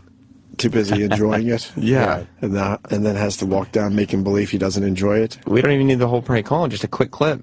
I don't think so. He pulled it yesterday. What we needed. Yeah. Wouldn't it be in the Todd Show file? Just right in the folder there. Yeah. And then you put a couple clips on there. Done. Oh, is he doing all the work for us? Because Is he putting them together? I was just going to do maybe? it live on the show. I would think that you would probably want to make it as timely as humanly possible. But So, he might be putting it together where she goes, you know, hello, and then hello from both calls, so you get a real accurate. Is that what he's doing? Is that why it's taking a little longer? I highly doubt it. Because if that's what he's doing, then of course it would take a little longer. He's probably shitting.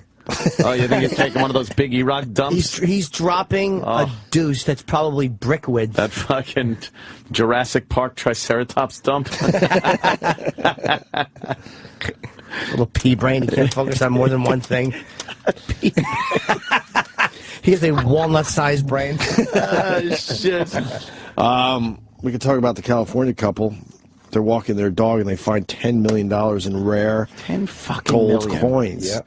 Why doesn't this ever happen to us or anyone we know? That's very, very rare, I would assume. Well, they had another one where some worker found a lottery ticket. Remember? I think we did the story a couple weeks ago now. And that was like $1 million fucking winner or something. And it was just the ticket was just blowing around in the leaves that he was gathering or something like that.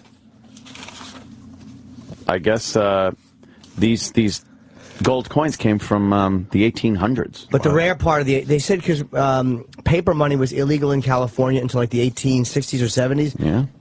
So to find coins this old in this condition, because they were heavily used back in the 1840s and 1850s, is ultra old. They said some of these coins might get $1 million for one of them. For one coin? Unless you go to the Pawn Stars place, and then it'll give you like $30. Right. Well, I got to have it rated. Got to put it in a case. It's going to sit in my shop for a while. They were walking on their property. It was like 6 rotting canisters filled. Yeah. That just came to the surface after all these years? Erosion. A little erosion, probably. Yeah, they saw the top of one of the cans after a rainstorm and went like, oh, what's that? And there's fucking gold in there. And they started digging around the area, and there were a bunch of cans buried. 10 million in rare, mint-condition gold coins buried in the shadow of an old tree.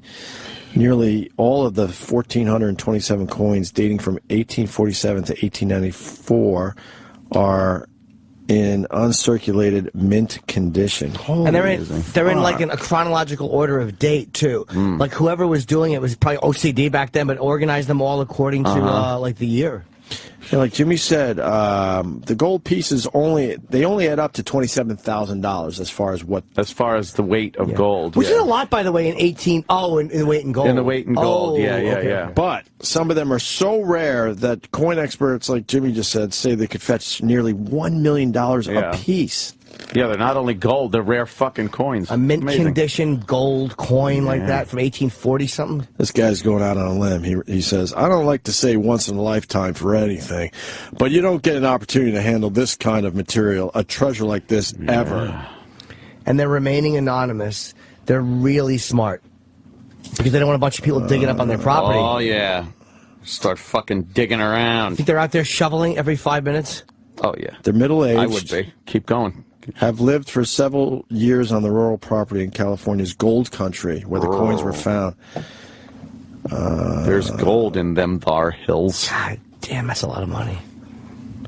I want to find gold coins. Doesn't, right? They plan to put most of the coins up for sale through Amazon while holding on to a few keepsakes. They'll use the money to pay off bills and quietly donate to local charities. Because I think that they said they have a pretty comfortable life. Yeah. If you own enough property in that part of the country to take a walk in a path in your own property, you probably got some money. Yeah. Rich get richer, right or wrong. Hey, you know, I find one gold coin in my lunch pail, I'm happy.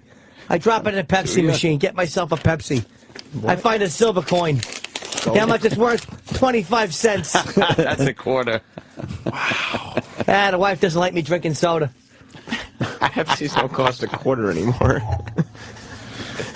What the hell? Rich get richer, right or wrong? You're right. E-Rock's back. Oh, good. Hey, what's this kid been doing? Did you put it together all nice for us? Shits or whatever the hell you said. You put it together all nice for us? Yeah, it's not what we thought. Then why are we doing this? Why? Because I wrote in saying it's not the same people, but you guys insisted on the clip. So. Come on. The kid did his homework. We'll cut our losses. I'll keep track all week with the scams. He still uses actors and actresses, though. We know that. Yeah. All right. I just threw it away. We'll cut our losses on that one. Besides, we got to prepare for our Ted Lange interview. Lange, I hear. You starting to hear Lange more? I hear it's Lange. Lange. L-A-N-G-E. Lange. Wait, do they do the open to the Love Boat and they go, Ted Lange as your bartender? Oh, Lange. I don't think they said it. They don't say it. Because it's just the song. Sure. Positive. Even in the later years? No, the song's playing. They wouldn't talk over that wonderful song.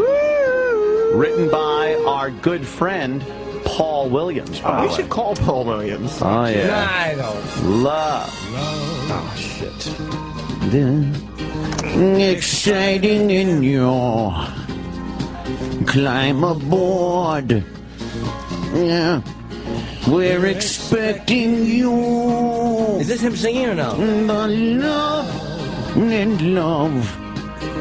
Life's sweetest rewards. Let it flow. Let it flow. Let it flow. It floats back to you. The love boat. Soon we'll be making another run. The love boat. Uh-oh. Starring your Love Boat crew. You know how early it is in California? Bernie Coppell as your ship's doctor. It's 5:40 a.m. where Paul Williams He was Siegfried, by the way, the head of chaos in them. Leave a message with your phone number, and I'll get back to you as quickly as possible. Thank you. On a friendly shore. Paulie! Paul Williams. Paulie! Opie and Anthony, we were thinking of you this morning because Anthony's singing the Love Boat theme. Yeah, we got a Ted Lange, your bartender, is coming on to our show from the Love Boat, and we played the theme, and I'm like, Paul Williams wrote this. So we were thinking of you, obviously, once again. And we were wondering if there's a question that you want us to ask to Ted Lange or Ted Lange. We don't know how to say his last name, really. But we know he points really good. Yeah, he does the pointing thing. All right, call us back. Love you, miss you. I love Paul Williams. Come on. The best. Blonde. In love. Life's sweetest reward. And he's going to call back on, hey guys, so good to hear you're thinking of me. Coming down in 3-part harmony. That Muppet Show episode rules. Just an old-fashioned love song. They sing it, the chorus is different. Yeah. Yeah, how did they, wait, it's like more honky-tonky. no, he's like, just an old-fashioned love song. Love song. They drag it out, his little arms are like Teetledean. coming down. I'm fucking mad he doesn't take our phone calls. 3-pot hominy-ow. Paul Williams? Yeah, man, what the fuck? It's 5:40 It's fucking so early in the morning for that little fella. And he's so small. I'm going to put my phone right in front of me just in case he calls back. Last time he left a message, right? We missed his call. We did. Anyway, so we got the gold coins. That was kind of a cool little story. That's amazing. We got to get ready for Elijah Blue. He's going to be here. I know Elijah Blue. Elijah Blue. Who's Elijah Blue? Elijah Blue is Greg Allman's son with Cher. Oh, right. Elijah Wood, of course. I bet Bill Devane has gold coins buried on his property. You think? Well, you know what? His father told him to buy land, and he did. And he did pretty well for himself. Yeah. And then he learned how to ride horses. He learned how to fly airplanes. He learned how to ride motorcycles. Whoa. He chops his own wood, and he's got a bunch of fucking gold. How's he doing financially? It's great. What's in your safe? He's doing great. Bill Devane. Pretty well for himself? What a fucking braggart. He does brag a lot. I'm in my airplane.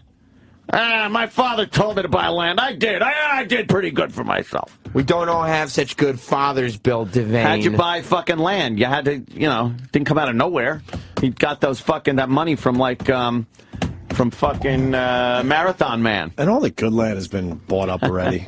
When you're driving down a highway and you see like land for sale, you know that's shitty land. Shite. Look at Where's Bill the Devane. good land that we could still buy? God damn. Bill Devane has it all. Bill Devane's just pointing at his land. He's done well for himself. He's on horseback. Braggart. That's a great business if it was 1905. Right? Where's the good land?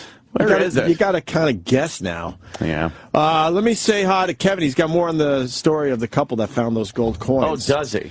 Kevin, what do you got on that story, sir?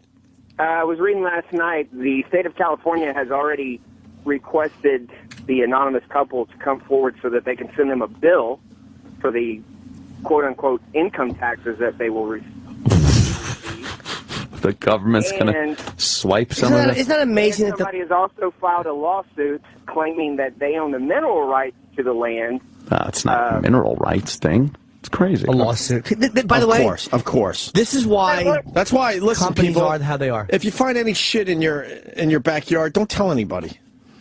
Right.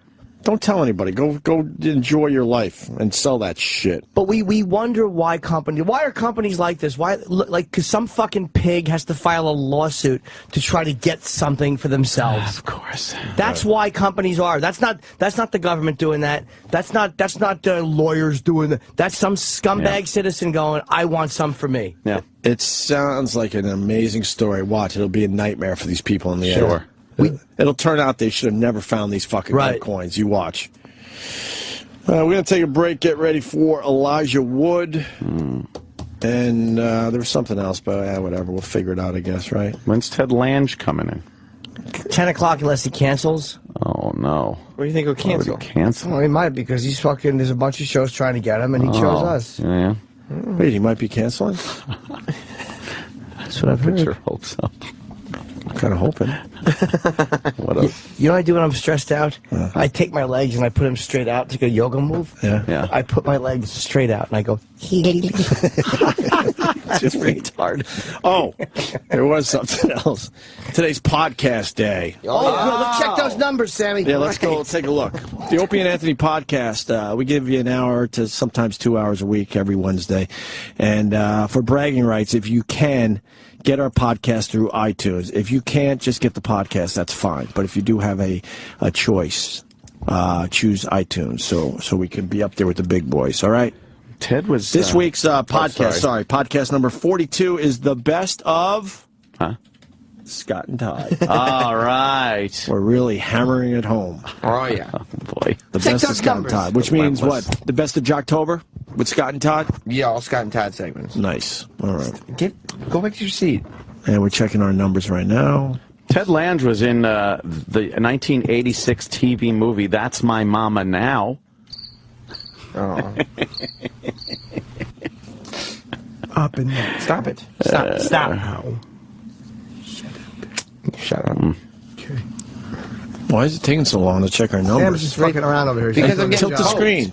Sam's not doing his job. He's just fudging around. I think the Patrice O'Neill Memorial podcast is a little light in the numbers. Let's get that one up a little bit more, people. Ooh. The Ricky Gervais and Joe Rogan one's doing very well. Penn Jillette and Louis C.K. together doing very well. Bob Kelly, puking is doing very well. Ice Cube and Jerry Springer could do a little better. And then I guess that's about it for the podcast. Wait a minute. Jim Norton Hates Animals is killing. And, looks like so. All right, So go get our podcast, people. Do it now.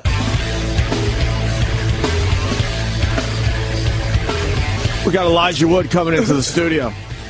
Oh. Promoting Grand Piano, opening Friday, March 7th. Grand Piano. Yes. What's that about? Jimmy saw the movie. I did. I'll wait till he comes in. I don't know how much to say or give away. He's let's just say he's a piano player and a prodigy. And he's giving a performance, and things are not good.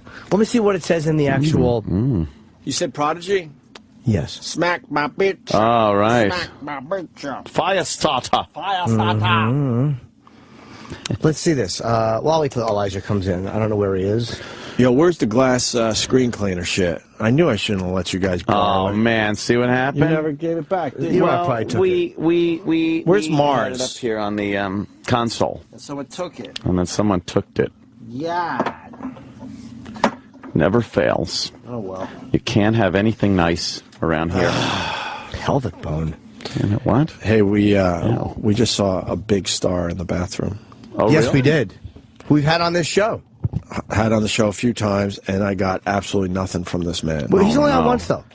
I think he was only on one. Yes, with his son. I filmed him in the elevator once, too. With his son? Yeah. That's a good one. Deepak Chopra. Oh. I go, yo, Deepak. I go, well, what, you're in the building? You're not doing our show? And he said, what? Well, not much. He's doing a movie, a TV show or something. Oh, yeah? He's doing a TV show. Reality show? And then, I'm guessing. And I said, Opie from Opie and Anthony, and then all of a sudden he had to awkwardly go, so how's it going? Like he didn't want to ask that. Of course he didn't. I put him in a bad spot. In the bathroom, especially. So how's it going? I say this about Deepak Chopra. He is a fucking doer. Yeah. He does things, man. Robert Rodriguez, I thought of all day yesterday because he just does stuff. Like even when he was a nobody, he wants to do something. He makes it. He makes his own music. Like he's not a talker. Just do it, right? Yeah, man. All Enough day of I the was talking like, God damn it, shit. this guy is. He's I wish I was motivated. Like that. Yes. Yeah. Let's bring him in. You hear that, Tim? Bring him in. Enough with the talking. Let's get some stuff done. Hey, there he is. Hey, Elijah. Come on in. Take a seat, sir. Welcome back to the show. I see you guys like every few months. I know. Every few months you pop in. It is nice. We kind of like that. Good? I'm very well. Doing good? I have a cold, but that's Oh, man. Oh, quick, get me Purell. I shook his hand. So this weekend, I can tell everyone I got this cold from Elijah Wood. That's true. There's nothing special about it, let me tell you. Is it the flu? I don't think it's the flu. Jeez. You go flu shot? Purell? No, I don't believe in it. I completely believe in the flu shot. I don't either. Ask Anthony. I get the flu every year for 2-3 weeks at a time, 4 or 5 years in a row, no flu. I sort of feel like we need to build up our own immunity to that shit. That's what I kind of like doing. I think, the flu shot, my theory is that the flu shot, if you keep taking it, your own body's immune system starts to not be able to battle it naturally. Yeah. Don't think that's a good thing. And then if you skip 1 year, uh-oh. And so what? You get the flu. Fuck it. Oh, yeah. Flu stinks. The flu is awful. It's horrendous. And I have to be honest with you, I like to take the flu shot because I figure, when I gave up condoms in 1988, I have to help my body all I can. Right. Oh, Jesus. My body. It was 19. If you made that choice, then maybe you really should get the flu shot. Talk about a taxed immune system. Yeah, my immune system's like, look, we're busy working on this. Do you want to help us out with that? And it was 1988. You know that for sure, It absolutely was. You remember the last time you had a condom on? Yes, it was also the first time I had a condom on. This isn't for me. No, absolutely not. This isn't for me. I don't care for that at all. You're a brave man. That's right. My whole life is just taking dice and just kind of throwing them. God. Yeah, you know how it is. Well, welcome back. Thanks. Sometimes I like a good flu or a good sick. Yeah, get some someone's there to maybe take care of you and eat soup. Yeah, if you've got the time. I mean, the worst thing is getting sick and then having to work. But if you've got the time to just convalesce, and I like watch it some too. TV. There you go. And you drop a quick 7 pounds. Right. And you're like, You damn, I look good. You get some abs. Right. You're starving. And then that first meal. Those flu abs, man. Yeah, flu abs are great. Really. But then the first time you feel like eating, then of course you eat like a pig. blow And the 7 pounds goes back. Yeah, I hear you. But you're not finding really good things in the flu. You're saying like, well, you know, you can watch TV and eat soup. Like being healthy, like there's no way you can eat soup and watch TV unless you're busy. shitting fluid. Well, I like getting sick too because it's the only time I ever take NyQuil, and I love NyQuil. Oh, NyQuil's great. NyQuil's wonderful. It's just so much. That should not be right legal. To sleep. It shouldn't be. NyQuil. And there are plenty of people who abuse NyQuil. Yeah, we knew one. Yeah, we knew. Jay Moore. Well, he talked about it. Oh, no shit, really? Our pal Jay Moore was all in with NyQuil. Blue-green tongue. All in. Yeah. All in. I think he's doing much better with that. Jay's great. Yeah, we love Jay Moore.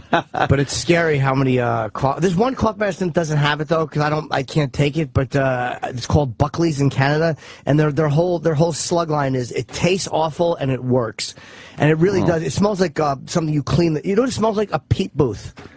A peat booth? Let me explain. Only Jimmy. What the hell is a peat booth? Oh, a peat booth is one of those sex booths that you. Oh, right. And it smells like ammonia. Oh, ammonia. Because the floors always smell like ammonia in those places. I know, I dropped my gum on them. That's horrendous. Ammonia, because they're constant. It smells actually very antiseptic. Peat booth juice. Yes. Yeah, but it'll make you feel better. Yeah, as long as you feel better. Thanks, sweetie. Oh, he brought actual. Well, no, if he's got a cold, I want to just make sure. And after my story, I'm sure he'll want to Purell his hand. Yeah, exactly. Yeah, he really needs it. Yeah, it's a mutual What's wave. wrong with you? We say hello, we wave goodbye. You know, in the UK, they have in their headache medicine has codeine. Wow, really? Yeah. Canada too, right? Yeah. Yeah. That also makes a difference. Can you run into the pharmacy up there and just, hey, I'll take some of that and bring it back to the States? I was in Canada with a girl one time, and she thought that she had a venereal disease. Well, I was panicked. Was this before or after you decided to stop using condoms? Long after. Oh, yeah. And she's like, her pussy was fucked up, and she was really freaking out. And believe me, in my heart was like, I'm like, oh, I don't know what it could be. You know, meanwhile, I'm going through like what I had done the whole week before. I'm like, this or this. What was wrong with the pussy? I need to know. Well, we had a doctor come. I paid for a doctor to come, and what did it look like? Nothing, but she felt really bad inside. And there was something wrong, and she was freaking. Emotionally, or yeah, right. Later on, you realize that's just being with Jim. Yeah.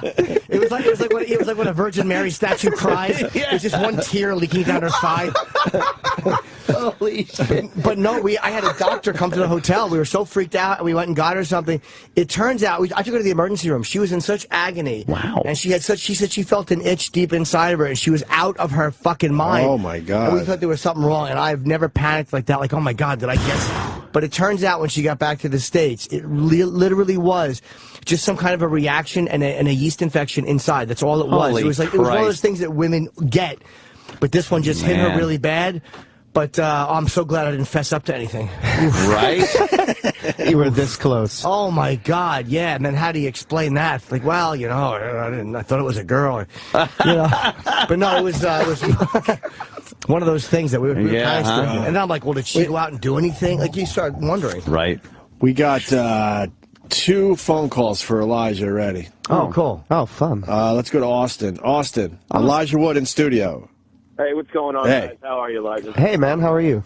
I'm good, buddy. Hey, I just wanted to make a quick comment on the flu shot thing, man. I actually work in health down here in Houston, Texas. Yesterday, I sat in on a seminar given with the Methodist healthcare system down here about boring.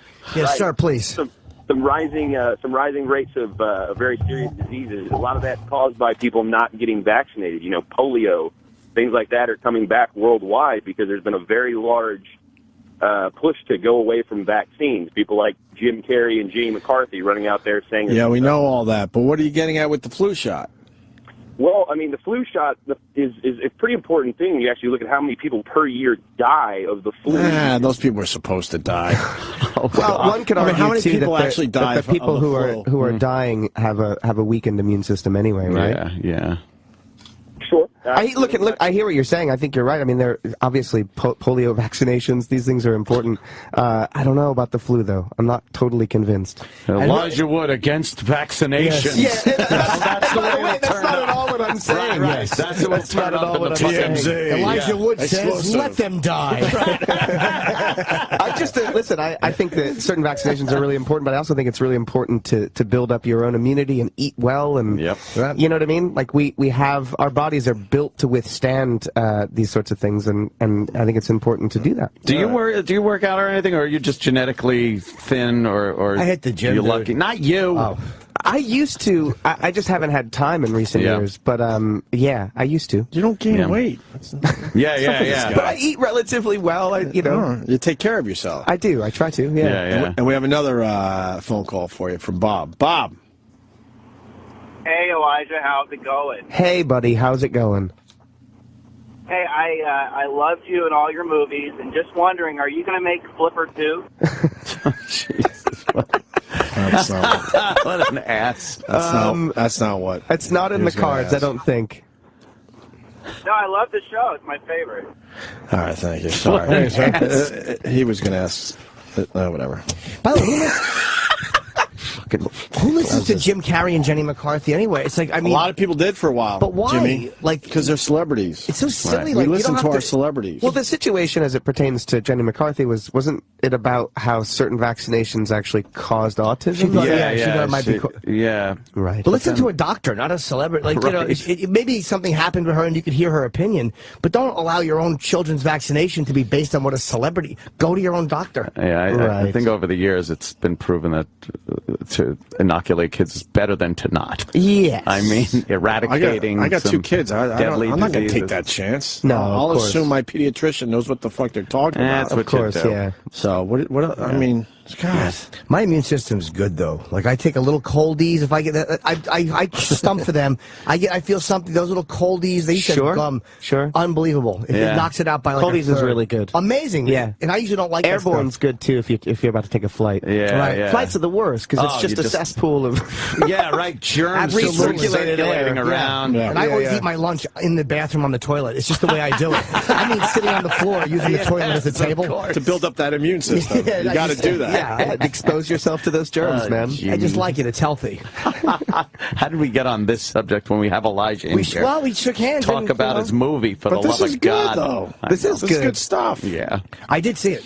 I watched it, and I liked it. It was Grand Piano. Grand Piano, you saw it. Yes. Oh, great. I don't know how much to give away, so I was going to let you kind of, I'll start the synopsis as you're a piano player and a prodigy you're doing your first concert after like some kind of meltdown. Yeah. And how much am I allowed to say? No, you can say more than that. Okay, at the very end. That's it. It was, the last frame. The last moment. But no, and it stars Elijah and John Cusack. And is that the first time you're working with him? First time, yeah. Wow. It was a real treat. I mean, he's great, man. I grew up watching him. Yeah. He's a total icon. Yeah, isn't that so odd? He's one of those like weird, wacky kind of kid, wacky movie guys, and he grows up to be a fine actor. Absolutely. Yeah. He's a bigger guy in person. He's very tall. Giant head. I can't believe how big he was. He's a big guy. He's like 6'2" or 6'3". Like he's very tall. I'm definitely dwarfed by him. That's for sure. He's a big guy. Who's the girl that played your wife? She was really hot. Carrie Bichet. What else has she been in? She's lovely. She was in Argo, most recently. She's extraordinary. Okay, yeah. Yeah, she's really wonderful. And you're getting ready to play this concert, I guess, on this famous guy's piano who is dead, and you're going to try to play a really tough piece, and then you're opening your music book, and there's threatening notes in the music book. Yeah, that if I start to go through my notations, and I see these messages that essentially say that if I miss a note, that I'll be killed. Yeah. And I see that there's a gun trained on me with a laser pointer. Wow. And initially I don't take it seriously until he shoots the ground, and I'm like, oh fuck, that's real. So yeah, it's essentially that my character is forced to play. And ultimately, what he learns is that he's going to be forced to play a very impossible piece that he would try to stay away from for a long time. Otherwise, he'll be killed, and his wife will be killed. Yeah, and there's a way that, and it makes sense the way you communicate with him during the whole piece, and he communicates with you. And it's like the way they wrote it. I don't want to give away the whole. It was just well done. the communication between you two. I'm like, all right, that's how that would happen. Like, that's the only way that could happen, and it makes sense. But it was a tremendously original concept for a film. Now, this is based off of the Bugs Bunny and Daffy Duck episode where Daffy put the dynamite under the key of the piano. Ding ding ding ding ding ding ding ding ding ding ding ding. Yes. Yes. Bunny, try it again. No, well, the way this film is sold is it's the piano role Adrian Brody was frightened to take. It was tremendously original concept for a thriller, which was great. Yeah, that is a little bit of stress on there. The guy would be playing the piano. Yeah, and I had to learn because I don't play piano. So I took lessons when I was a kid, but like so many kids, I quit. So I had the basic sort of rudiments down, but. How did quitting piano work out for you? You know? All right. Not too shabby. Worked all right. I got a movie-making question. So how do they make it look good when you're playing the piano? So I did 3 weeks of piano lessons with the music that we used in the film prior to going to Barcelona, because we shot just outside of Barcelona. And then an additional 2 weeks once I got to Barcelona with my instructor, who was also my double for any of the bits where you didn't see my face. Right. Yeah, but he was black. They should have used a white guy because the hands gave it away. It's a low-budget film. Yeah, but it was complicated. I mean, the pieces of music are extremely fast. It's a lot of dexterity, sort of hand movements that I wasn't used to. So it was the learning curve was super intense. But ultimately, what really helped is I asked the instructor if he could film his hands down on the keyboards for all the pieces of music that I had to learn, so that for reference, whenever I had to for like the next day's amount of pieces of music, I could then look top down at the hands and sort of have almost like a muscle memory view. So you were getting dailies of two hands. Basically. But that helped in terms of just orientation and how hands move. I could sort of memorize that. Were you making clunking noise though sometimes, like ding dong dong dong dong dong? Well, they muted the piano, right? Oh wow, which was great because what was happening? Oh, that's how they do that. Because what was happening when I was actually rehearsing with a real piano is my ear is relatively good, so I would hear if I was wrong, and that would fuck me up. So taking the music out of it made it so that I was just focusing on being in the right place at the right time. So it had more to do with where the hands were and rhythm and timing more than anything. Did your double have to start biting his nails too? Very astute observation. He didn't actually. That was actually from the extras on fucking Lord of the Rings. Yeah, they were I still bite my finger. Peter Jackson loved it apparently because it was very Hobbit-like to have. Yeah, and I like, think Frodo was an anxious character because of the ring and biting his nails. Made sense. Wasn't that also mentioned in this movie? There was a reference to that in the movie. Really? Wasn't there? The character bites his nails. Yeah. Oh that's true. Shit. Yeah. Wow. There was a reference to that in the film. Yeah, that's a good way to cover. You're very good at. I was thinking. So there's a scene early on where you're on your way to this performance, your first performance in a while. There's a big audience, and you're in the limo and you're changing. Yeah. And you're very good at. And I noticed this from the last film where you played that psychotic, it was a point of view film. Oh, Maniac, yeah. You're really good at, I'm trying to describe what it is that I'm trying to say, at doing something when something else is obviously going on. Like, for some reason, there was a feeling of dread I got while you were changing in this, like something really shitty is going to happen. And I don't know if that's just in the way these last two films have been set up or if it's something you're doing, but it's hard to be comfortable watching. And I'm going to say that it's in a really good way. Oh, thanks, man. Yeah, it was like something is really wrong with this. Like, I know this is not a good thing, even though it's just changing and having a conversation on the phone. Worst description ever given by somebody who talks for a living. Really. I should get a fucking stunt brain in here, like just whisper to a fucking bright person, and they can relay what I'm trying to say. I understand. No, I appreciate it. I mean, the character's definitely dreading what he's about to experience, so if that came across, then that was intentional. Yeah, it was really good, man. And the movie comes out a week from Friday, so it's called Grand Piano. It's on iTunes now. It came out VOD first. I love how they're doing that. Yes, man. I do too. It's so cool. It's so. Why wait? I know. When it's ready. Yeah. Well, I think what's great about it too, I mean, there's arguments to be made either side, but what I think is great is that a lot of these films, these independent films or foreign films, you know, if they were only theatrical, they only go to the major cities of the U.S., to art house cinemas. So that leaves out a massive swath of people. Whereas now, you know, people in the Midwest who wouldn't have access to these films can go onto iTunes and see them, and I think that's a really good thing. There are some visual, like big CG movies and stuff that you kind of want to see in a theater. Yeah. But a lot of these really well done smaller movies. Good enough to see at It's home. great. It is great. Like Yeah. you don't want to get Godzilla 3D on iTunes before you go to the theater. I mean, I would recommend seeing this film in the theater. It's super cinematic. It definitely, Henny O'Meara, who's the director, he just did such an incredible job. It's a real credit to him as a director and as a sort of visual mastermind. It's a real throwback, the film. It feels like something from the 40s or the silent film era in terms of the way that it's constructed. It really feels like cinema, and he uses that language of cinema to articulate kind of what's happening over the course of the film. Because if you look at it, the movie is really a guy sitting at a piano. Yes. That's what it is.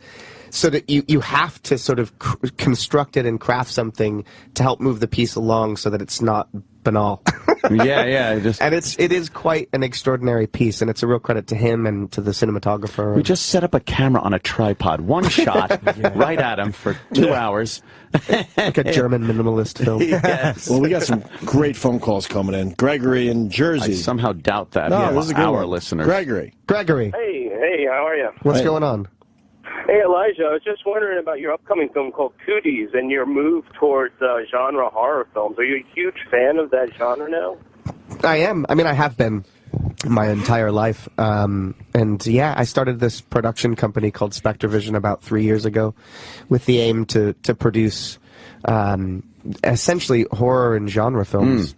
And Cooties got quite the buzz in Aspen, was it? It was, no, it's Sundance. Oh, Sundance. Yeah. Sundance. Yeah, And Lionsgate picked it up. Coming out of there. Yeah, we're really excited. It was kind of incredible for us because What a cool fucking concept that is. What is man. the concept of the this? concept is that it was written by Lee Zombie Winnell, kids. who wrote Saw, and Ian Brennan, who co-created Glee. So it's the creators of Saw and Glee wrote the script for us. Jesus. And it's effectively about a zombie-like virus that affects children, but pre-puberty. Beyond that, it doesn't affect them. So it turns them into savages if they haven't gone through puberty yet. So it's about a group of teachers who are stuck in this school as this outbreak occurs. Oh, wow. Like zombie kids. Savage kids. So it's a horror comedy. It's all. I mean, obviously, it's called Cooties. Yeah, you know? Cooties. That's what Yeah, kids get. Sounds great. We're You excited get about Cooties. Yeah, you seem to like these independent. Is it because the scripts are just better, or they're a little bit freer than a lot of the other? Because a lot of the bigger budget films seem to have kind of a similar. All right, we know where this is going, but the two I've seen you've done recently are just completely different than what you'd expect a major company to release. That tends to be the case. I mean, I'm drawn to material, and more often than not, the material that I love happens to be small and independent because they don't get financed at a larger budgetary. Right. But it's funny, Grand Piano, I feel like that movie in the 90s would have been a studio movie. If you look at it, the way that it's constructed, it's kind of like a big cinematic thriller. But they don't make those movies anymore. But looking at it now, you're like, that would have been made by a studio in the 90s. You think it's because of 3D and technology they're not making them anymore? Because the real money is in, like, again, Godzilla and all these other things? That's the thing. I think studios are a little bit gun-shy to take risks these days. Yeah. I think that they're in the business of making a return. They have so many investors. They've got so many people who are, who are required to get their sort of money back. So they're about making sequels and franchise and things that they know will have a return. And immediately, they don't want a slow build on anything or a buzz. They want first weekend, man, you better be putting it over the top. It used to be a long game. You know? You'd get in there and you'd support a film and see it through for a long time to build its audience. And now it's like, if it fails the first weekend, it's a failure, which is fucking insane. Yeah. The margin of success is so small now, you know? See, I'm trying to get a film financed, and the studios, it's so stupid. Oh, what film, Jim? It's about a man who's walking. No, it's a man who's walking. This is real. And the man finds a sheet of paper, and he just knows a poem needs to go on it, and the entire film is him deciding what poem to put on this piece of paper that he's found. Stinkaroo. And it's a 4-hour 3D big budget extravaganza. Yes, But the end, when he actually writes that poem, it is going to be so satisfying. Yes, when that pen comes out and everybody in the audience ducks because it's 3D. Like, that's the only time the 3D technology is used. Just for the pen. For the pen. But you don't tell the audience, so they sit there the whole time with the glasses on. Yes. Waiting for it to happen. But what they don't realize is that the glasses make it regular. You have to take the glasses off for it to be 3D. This is a horrible idea. I wonder why you can't get financing for that. I know. That seems I know. ridiculous. I know. I want Forrest Whitaker to be in this as the man who drops the paper. We got your biggest fan on the phone right now. Ooh, Sean is saying he's your biggest fan. Sean, Palo Alto. What's up, Sean?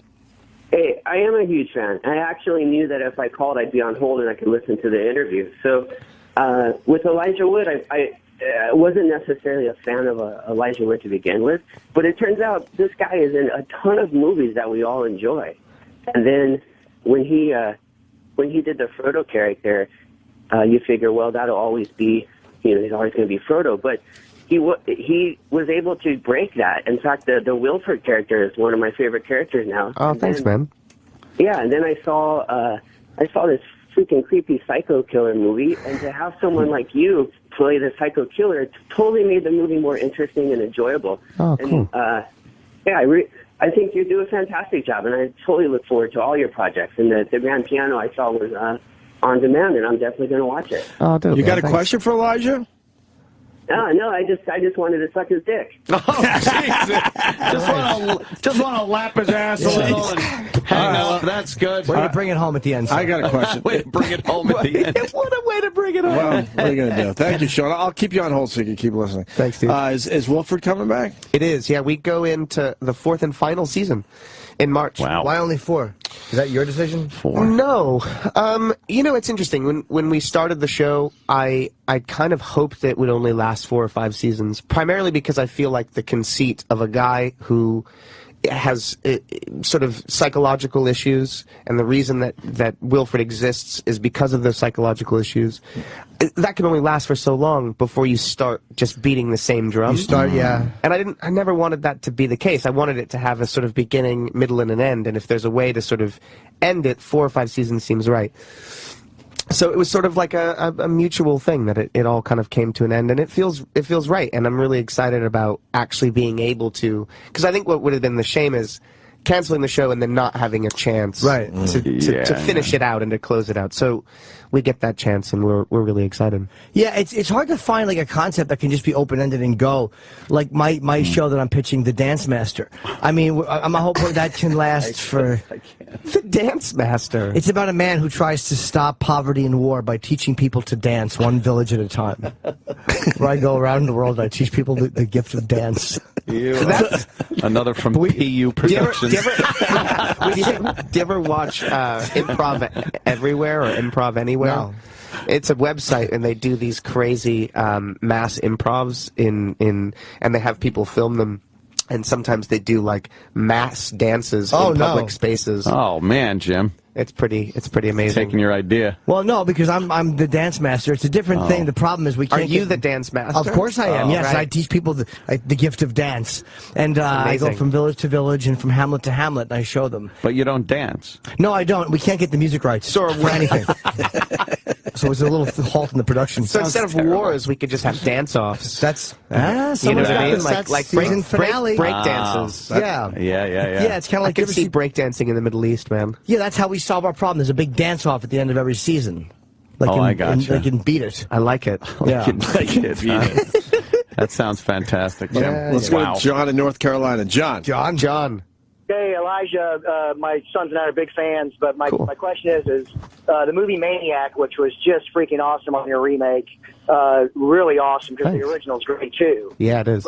But we couldn't figure out, I couldn't anyway, what city it was shot in. I thought it was L.A., the gritty part of L.A. Yep. And where the hell did you get all the mannequins from? We did shoot in L.A. It was downtown Los Angeles. So the original was set in New York, obviously.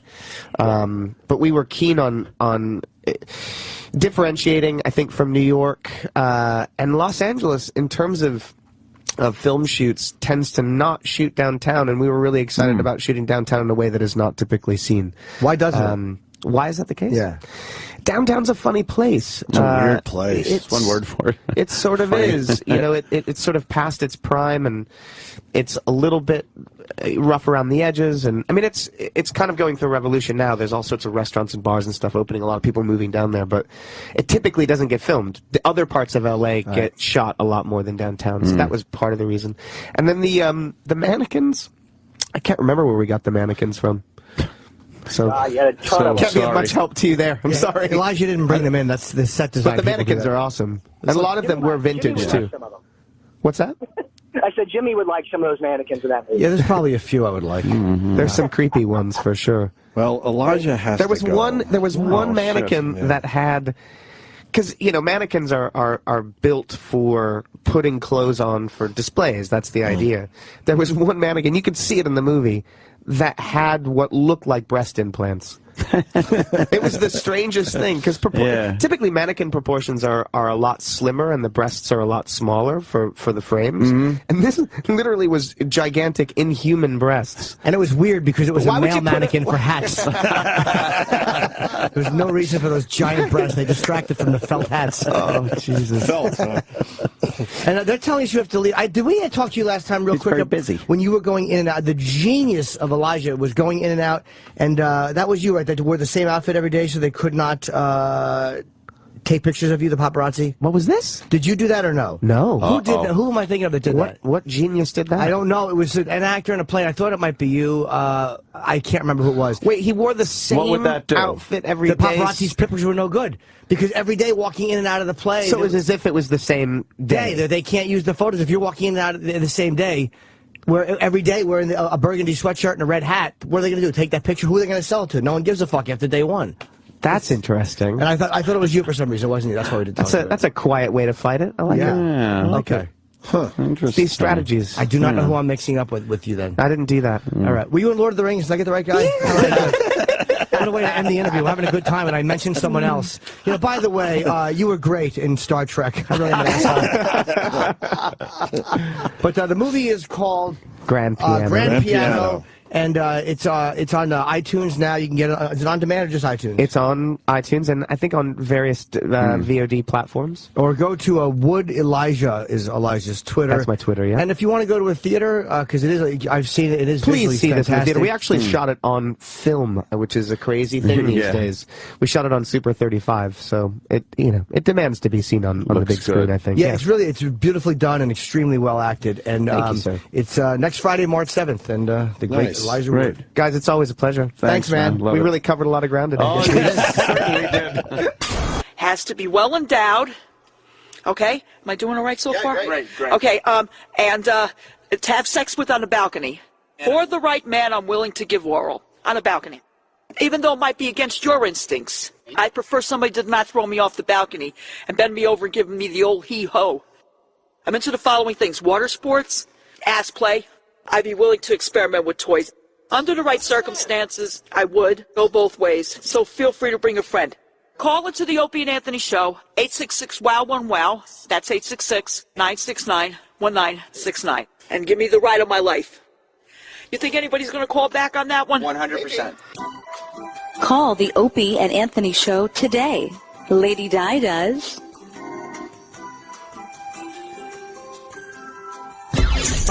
Opie and Anthony have been excelling at this for 20 years. Need proof? Listen to this 20th anniversary Opie and Anthony radio gem. Okay, here's the deal. We clear off the console here, right? We get Stalker Patty completely naked, okay? All right. Mousetraps all over the place. The check that the listeners are giving her through us. Yes. All right? Blindfolded, has to find... Oh, that's brilliant. That's brilliant. Ladies and gentlemen, Thank you. Greg Opie Hughes. Yeah, that's Greg Coming through. Thank you. Coming through. I'm going to be the field reporter here. Patty, here's the deal. You hear my voice? Shit. I do. All right, you got to come toward me. There's 10 mousetraps in front of you. Oh, I'm so scared. I know. Yes, but just think of the wonderful prizes you're going to win at the end of this. $2,000, Patty. Oh, no. No, don't do that! $2,000, Patty. Come on. Come on. Oh, no, God.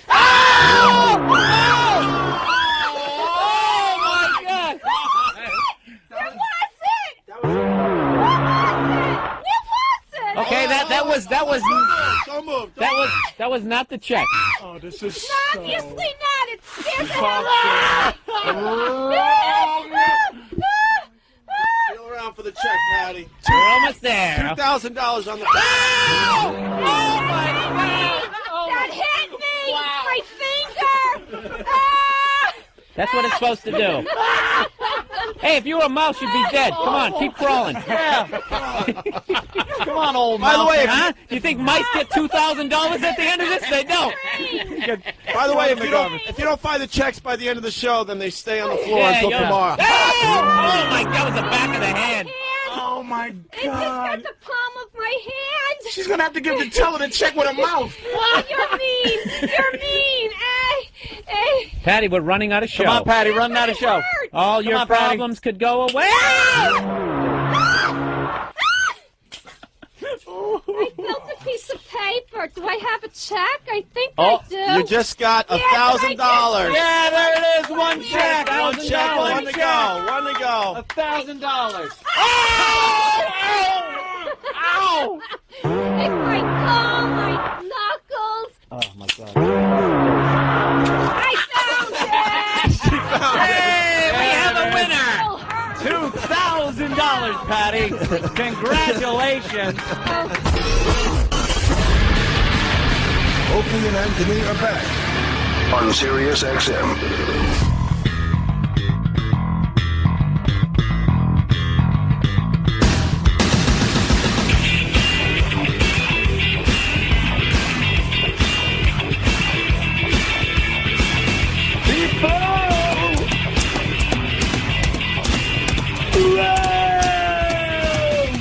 Ted Lange. Lange. Ted Lange. Lange. I don't know what it is. Lange. Lange. I say it's Lange. Yeah, see, they call him Lange Ted or Lange. Lange. The bartender from The Love Boat. This is a big get. First name. Say Teed. Teed. Hey, Teed.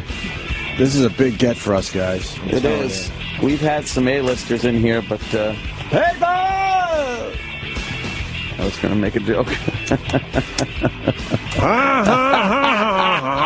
It's really sad when you know somebody so well. All they have to do is say that, and you have to go a few letters down. Yes, of course. It's the simplest thing. Fuck. Elijah's a good guy. Yeah, we like I love him, Elijah. yeah. He goes with it, Very you know? good. Yeah, he could talk about anything. He's like a regular kind of dude. He's been in the business so long. He's like one of those, like, fucking, what you call it, those Opie guys. Not you, Opie. The other Opie. I thought you were talking about me. Nah, the other Opie, the Richie Cunningham Opie. Like the, yeah. How do I get rid of the Opie name? Opster. Do you think we could do it? Oh, shit. I don't want that name anymore. You don't want it anymore? No, I haven't wanted it for 10 years. We should have a big retirement of the name thing.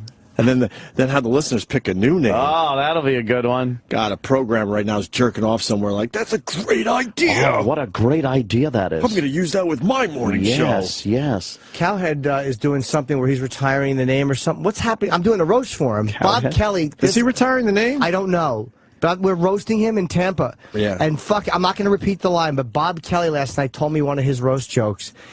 And it made me laugh so I wanted to fucking smash Bob with a chair. Wow, is that good? Yeah, it was really, really fucking funny. Bobby's funny. God damn it, annoyed me. It was so good. Oh, man. Yes, Kenny.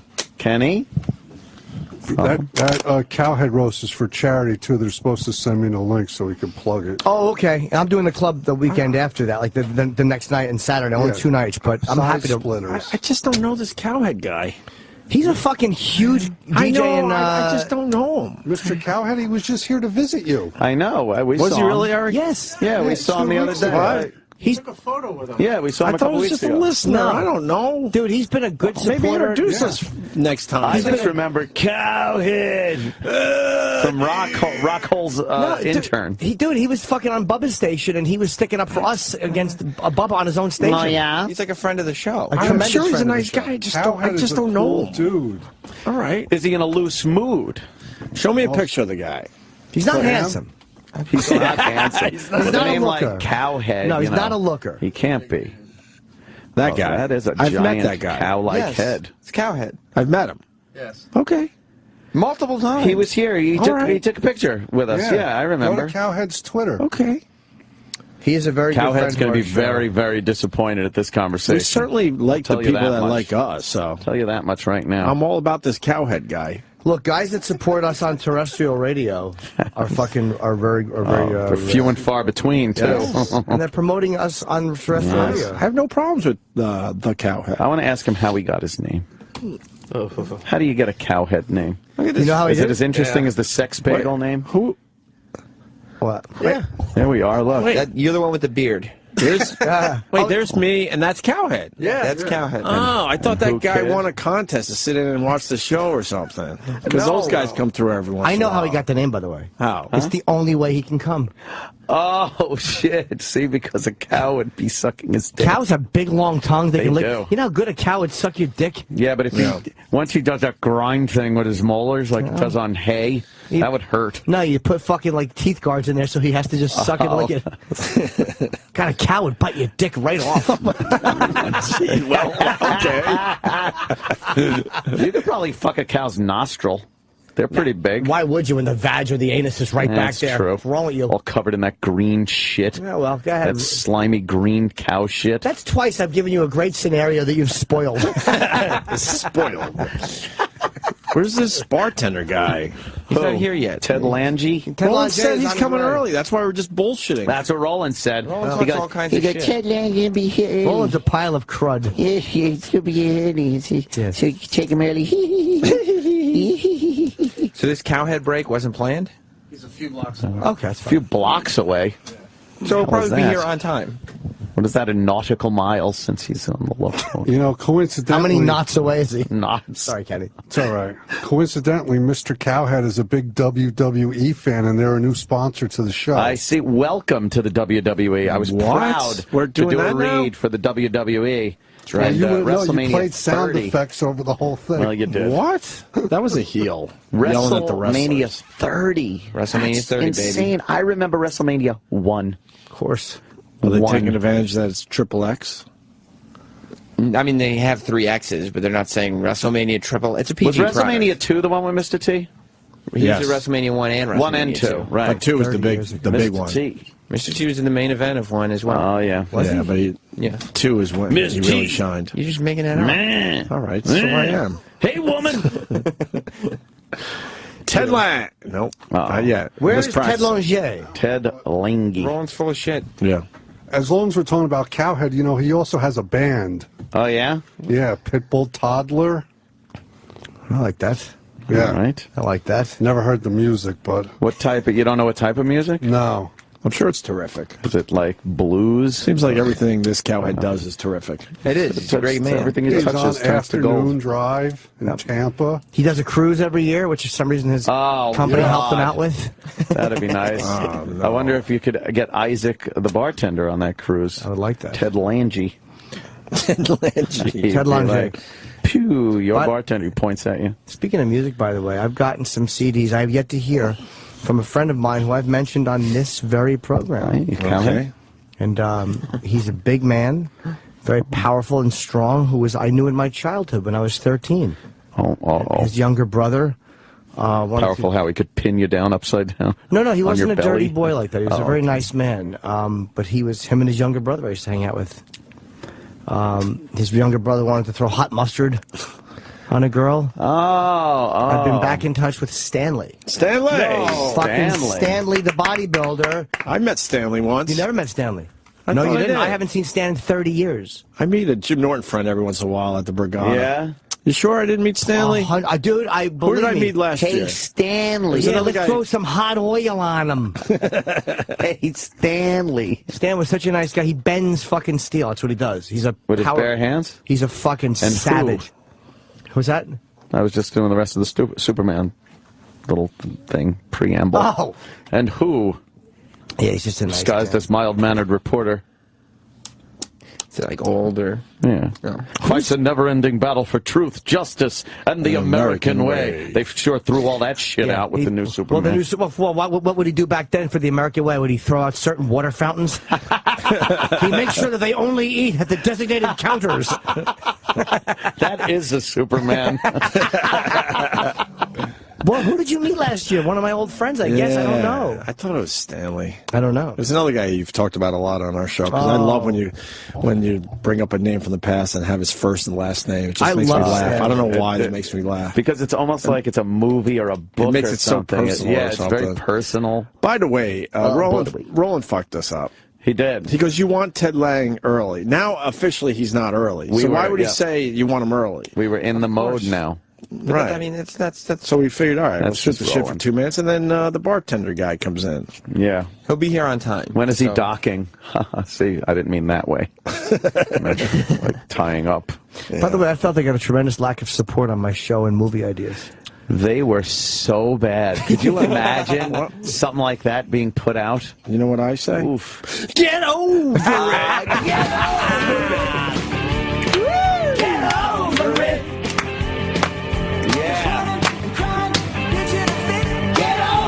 Do you like the pitch in a fit line? Pitch in a fit. Do you like that line? That should not be in any song. Not at all. Pitching a fit. Exactly. Unless you're playing football. Did you get it? Yeah, we got it all right. Valkyrie. Oh, that Valkyrie I think we got to song. give that song another chance. No, we don't. Yeah. You sure? I think the B-side will have to give it a shot. It's Making Out with a worse video. Making Out. Oh, they're all... Listen how fucking tinny and shitty this recording is. That's the best part. A Brady Bunch song, right? Yeah. From all that's making out. Yeah. everyone? Everyone. Well. Oh, not you. Jim just mouthed the lyrics when they said Tommy. Did you think about this role yesterday? I got it out of my head. Disco. How about Get Over It? I hate both those songs. I hate when they talk about who's making out. Oh, you don't think that's funny? So bad. They're all dated. Yeah. Oh, Charo's making out, is she? Yeah. Oh. Yeah, fucking Himmler. Fucking Goebbels. Eva Braun is making out. Blondie the dog. Jesus. Making out. Yeah. LeVar Burton and Sandy Duncan better not be making out. You remember their movie roles? Making out. Making out. Everyone, Jim? Everyone? Oh, apparently not. Yes, this is still more topical than fucking Todd's song parody lyrics. Oh. I hear that there are Oakland Raiders. Yeah. Well, making out. Raiders got his hot crusaders making out. Oh, God. What a horrible old reference. Darth Vader. Why?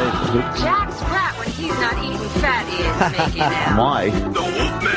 Uh-oh, shit. I've even seen a Muppet that is making out. Really? Yeah, some Jim Henson, too, with a penis. He's checking out. Checking out.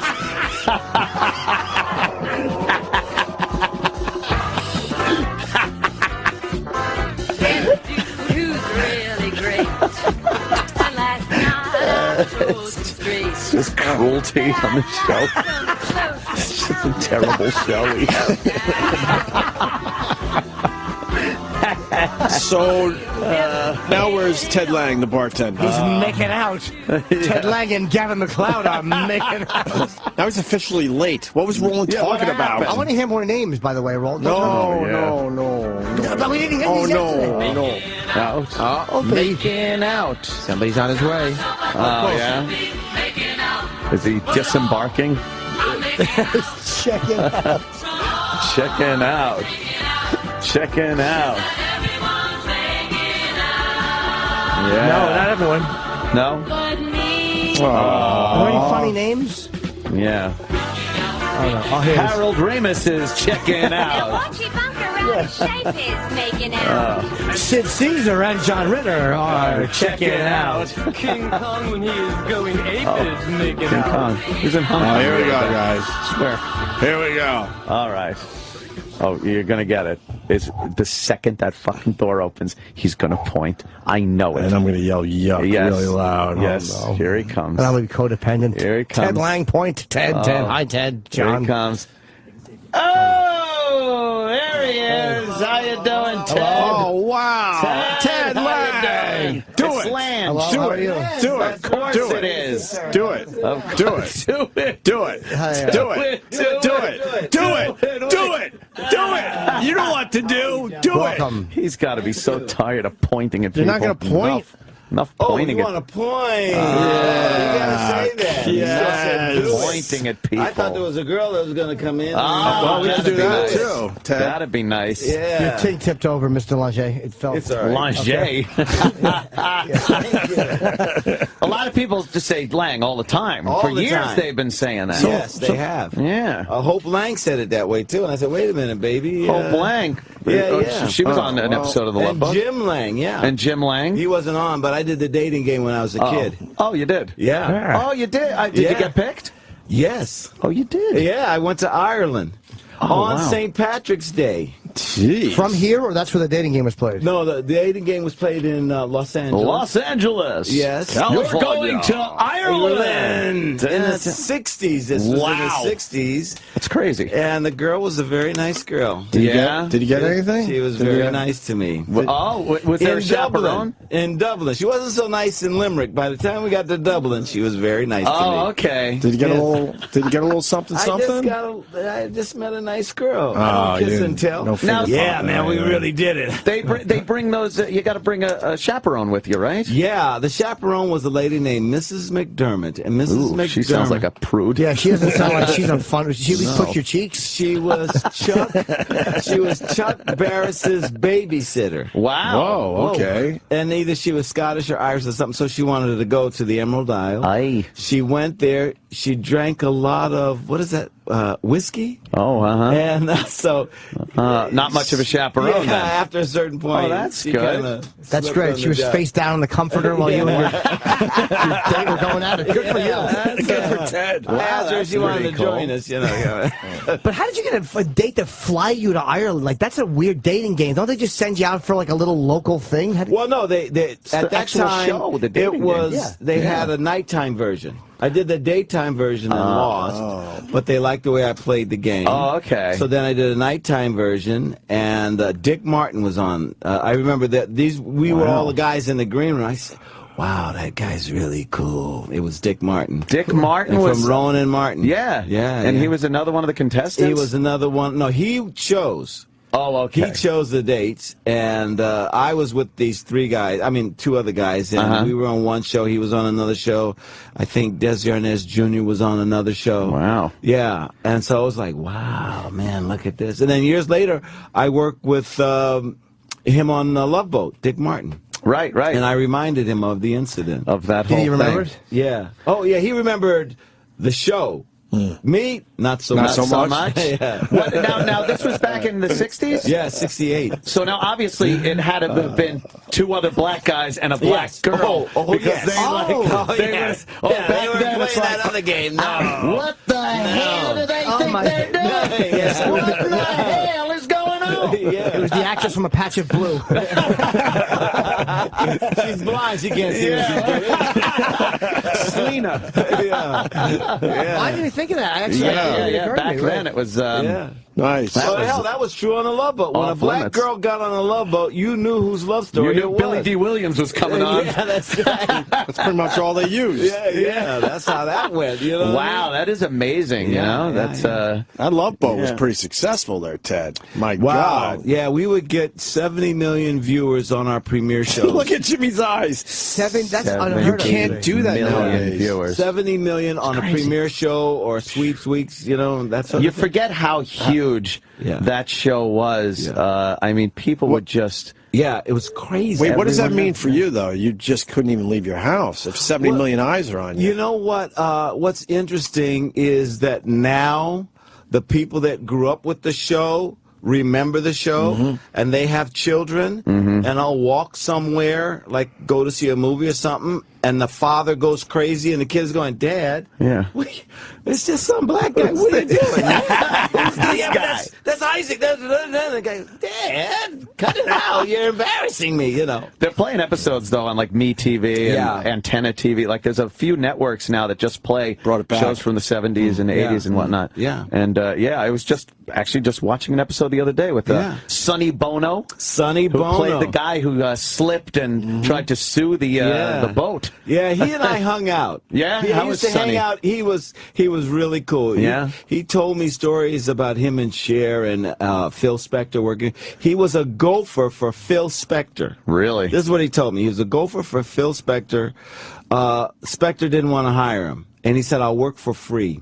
Wow, yeah. And so he said, you work for free? He said, yeah, because he wanted to learn how to be a music producer. So he works, he goes and he gets hamburgers, cheeseburgers, all of that stuff, whatever kind of grunt work they wanted to do, he would go do it. Wow. And he said he saw this girl, 16 or whatever, in singing background, and he said to Phil, how come you don't let her do a lead? You're letting Darlene Love and Ronnie do... He said, Phil, that girl can't sing. Wow. Wow. Yeah, she's not a singer. We'll keep her in the background. So then Sonny learned how to write songs by hanging with Phil and those guys, and he wrote a song for him and Cher. Well, it wasn't like Got You Babe. What was it? Was that the first one they wrote for them? Yeah, I think that is. It just might, it might be. Yeah, I think it is. Wow. I was watching. Well, you guys should know that. I'm not I know, right? You're We the should know radio that. guy. Who's on the computer? Look it up. Come on. It is something, because you've hung out because of the Love Boat with so many people from so many different areas of entertainment. Great. It was such a wonderful opportunity to kind of pay your dues, and while you're paying your dues, you're meeting the old timers that are giving you advice on what to do, what not to do. Yeah. You know? Did you hang out with Gene Kelly? Yes. You did? Yes, Gene Kelly came to Hong Kong with Yvette Mimieux. I don't know if you remember Yvette Mimieux, yes. Yvette Mimieux. Yes, she was a gorgeous lady. And was she an actress or modeler? She's an actress. She was an actress. Yeah. Where do we know her from? I don't know. Some movies in the early 60s. The Mimieux Follies. Yeah. Might have to look that one up. Yeah. But you hung out with Gene Kelly. That's I bought cool. Gene Kelly. He was cranky, and he didn't like a lot of people, but for whatever reason, he liked me. So we kind of hung out a little bit. And so he says, hey, well, why don't we go have a drink at the hotel, blah, blah, blah. So I said, okay, cool. So we go to the hotel, and we're drinking, and I'm asking him about the Nicholas Brothers and Singing in the Rain and stuff like that. He says, listen, my girlfriend, her name is Sandy, she's going to come down here. Do not talk about music. I said, well, why? He says, well, if you talk about music, you're going to talk about singers. If you talk about singers, somebody may say Tony Bennett. She was married to Tony Bennett, and she's still a little bit upset about the divorce. And so don't say anything, okay? I said, okay, cool. She comes down, and I want to say...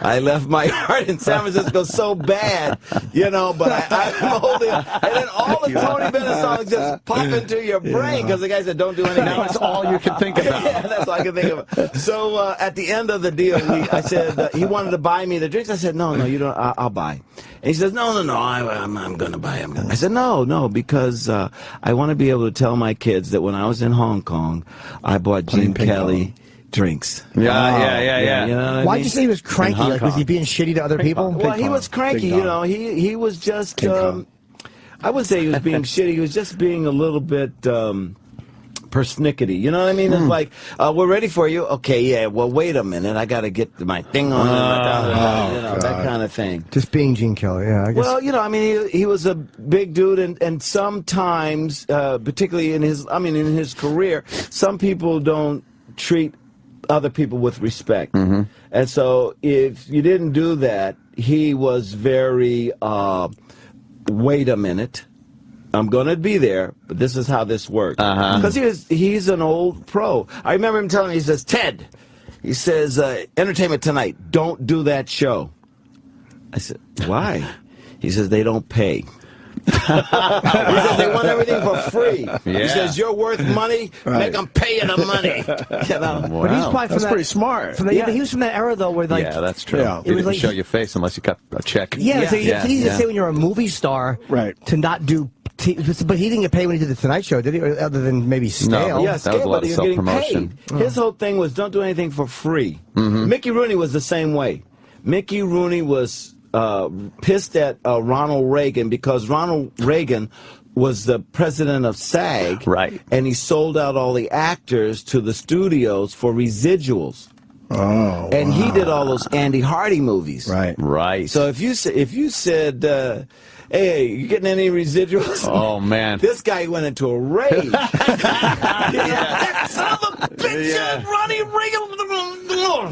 You know, because he did all the movies, and so he said he went to MGM. He says, you know, you owe me some money for this because you're rerunning the show. They said we don't owe you for anything. Go talk to Ronnie Reagan. Yeah, you know, we own the thing, and he says yes, but you're using the name Mickey Rooney to get people to watch.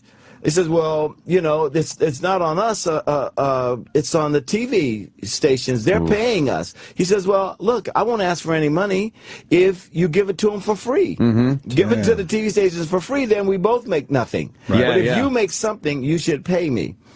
And he didn't win that argument. No, I guess No, not. they're never going to go. That's a great point. We should give them some of our Here money. you go. Here's some money. Yeah. With that said, do you make money off the Love Boat still? Yeah, I'm do? probably with Me TV. I'll make maybe 35 cents this year. All right. Yeah, so it's one of down. those? I mean, it's down. I mean, you know, over really. the years it goes down and down. Yeah, Much Down, like down, the Pacific Princess. Wow, that did went you- down, didn't it? Did you see that picture? Did that make you online. cry? It was on Every- its side. Yes. It's got to be a little sad. Everybody sent me, they Facebooked me that picture. They sent me that Of picture. course, they want to rub it in. Well, no, Not I nice mean, people you know, there, but, Ted. Well, you know. That was your livelihood, and now it's on its side. How much rusting. time did you actually spend on the boat? I mean, it was the exterior shots, I would gather. Yeah, what we did was once a year we would go out on the boat. And let's say the boat was in Hong Kong or, you know, in the Asian... It's where King Kong played ping pong with his ding dong, apparently. I remember that. Yes, in in Hong Kong. He was Hong Kong. He would always go there Yeah. to play ping pong with his ding dong. Yes, it was That's right, Ted. notoriously big. Yes. So you went out on the ship once a year. Once a year, we do 3 specials. Okay. The 2-hour special. So if we were in Hong Kong, we do Hong Kong, Japan, and then Beijing. How long would you be out for? 6 weeks. Well, for 2 weeks per special, really. Yeah. Wow. Yeah. Would you fly celebrities in to do their Yes, episodes? yes. Oh, okay. Yeah. But you had to stay on the boat for 6 weeks. Well, no, you'd go into Hong Kong. Oh yeah, you would go into port or whatever, right? As a matter of fact, I have a story in that we were making so much money, and Are you being sarcastic, or you really were? No, we were making good okay. theft dough. It was good money. Spelling paid his actors. I remember Stephen Bochco, who did the Hill Street shows. They didn't pay the actors, but they had better writing. But our show, the writing wasn't as strong as that, but we were paid royally. What was considered in that day, sorry to interrupt you, what was considered in that day good? Because now you hear like 35, 40,000 an episode. Like in that day, what was considered good? Because I remember hearing Larry Hagman as JR made 250,000 an episode back in the set, which was... That's phenomenal. That's huge. Yeah. But he was then. the show. Right, he was the whole, the whole I mean, franchise. you couldn't be Sue Ellen and ask for that kind of money. No. Right. No, we'll divorce you, bitch. You know, I mean, you're out of here. But we're keeping this guy. What was considered good money then? Like, 30,000. Wow. 30, that's 30 grand an Jesus. episode. The 70s? Yeah. 30, that's good That's money. well more than a year's salary for a lot of people. That's a per lot of episode, money for so, this. yeah, Oh, especially back then. yeah, back then. Oh, So my God. I told the producer, I said, listen, I want to have a suite when we get to Hong Kong because we got these little rooms on a boat. We're going to be in a hotel. I want a suite. I want it. They said, well, what the hell do you think? Who do you think you are? You're not Gavin. You're not the star. We're not going to pay for you to have a suite. I said, I didn't ask for you to pay for me to have a suite. I asked you to book me a suite. Because what they would do is they book you a little room, you know, in a hotel. Right. And so I said, just book whatever you're going to pay for the little room, pay, and then I'll pay the balance. Okay? So they said, oh, all right. So we got to Hong Kong. So we did some stuff on the boat. We get to Hong Kong. We're going to spend a week in Hong Kong. I call up the cast, Gavin and Bernie and Fred Grandy, and I say, hey, why don't you guys come down to my room and we'll have a drink before we go to the restaurant. And they thought I had one of those little refrigerators with the little mini bar, yeah. I had a suite that was on a corner that looked at one side of Hong Kong and another side. I had a full bar with, decanters full of alcohol. Yeah. I had a sitting room and just television, a huge 2-person bath, and just gorgeous. So they walked into my room and they look around and go, what the? Oh, my God. They thought they put you up there. Yeah, okay. So they're like, what the fuck? Hey, man, I got a little room here, and Ted has this huge suite. They said, what are you doing? How did this happen? I said, what do you mean? They said, well, you got this suite. I said, well, everybody got a suite. Oh, man. They said, no, we didn't get a suite. I said, oh, come on, you guys got a suite, don't you? Yeah. They said, no, we didn't get a suite. I said, do you think they give the black guy the suite and I give you guys a suite? They go, no, they didn't give us a suite. So Fred Grandy, Fred and I were always in friendly competition. So Fred calls up his manager and says, hey, listen, Ted Lange got a suite, and I want a suite. That's great. I want a suite just like Ted Lange. So his agent gets back to him and says, Ted paid for that suite. He said, what? Yeah, he's not, the company did not give him the suite. Ted paid for the suite. So Fred comes up to me later, we're running around doing something. He says, I know what you did. I said, what? He said, you paid for the suite. I said, is that what they told you? He said, yeah, you paid for the suite. I said, well, if that's what they told you, yeah, I paid for the suite, but, didn't cost me no money, Fred, really. How much was the difference between what the buyout was? How much did you have to pay a night for the place? Do you remember? No, how am I going to remember that? Good question. I was making $30,000 a week. You're right. That was the appropriate response to that asshole question. I keep track of all the money I made back in the 70s. Did you ever have to deal with any of those viruses on the boats during the years, where you hear nowadays the whole ship gets diarrhea? Yeah, no. When we were doing it, the only thing you had to deal with is overeating. They would, like, if you sat down at a table and you said caviar, and I kind of think the waiters love doing this. What they would do is they would heap on the food, and then they'd sit back, take bets who was going to get sick. You know what I mean? From eating too much caviar, or eating too many steaks or whatever. That was the big deal then. You guys must have, when you went out like that, obviously they don't allow the public on there, so you guys had the whole... No, they did. So you actually shot on the ship when there were passengers,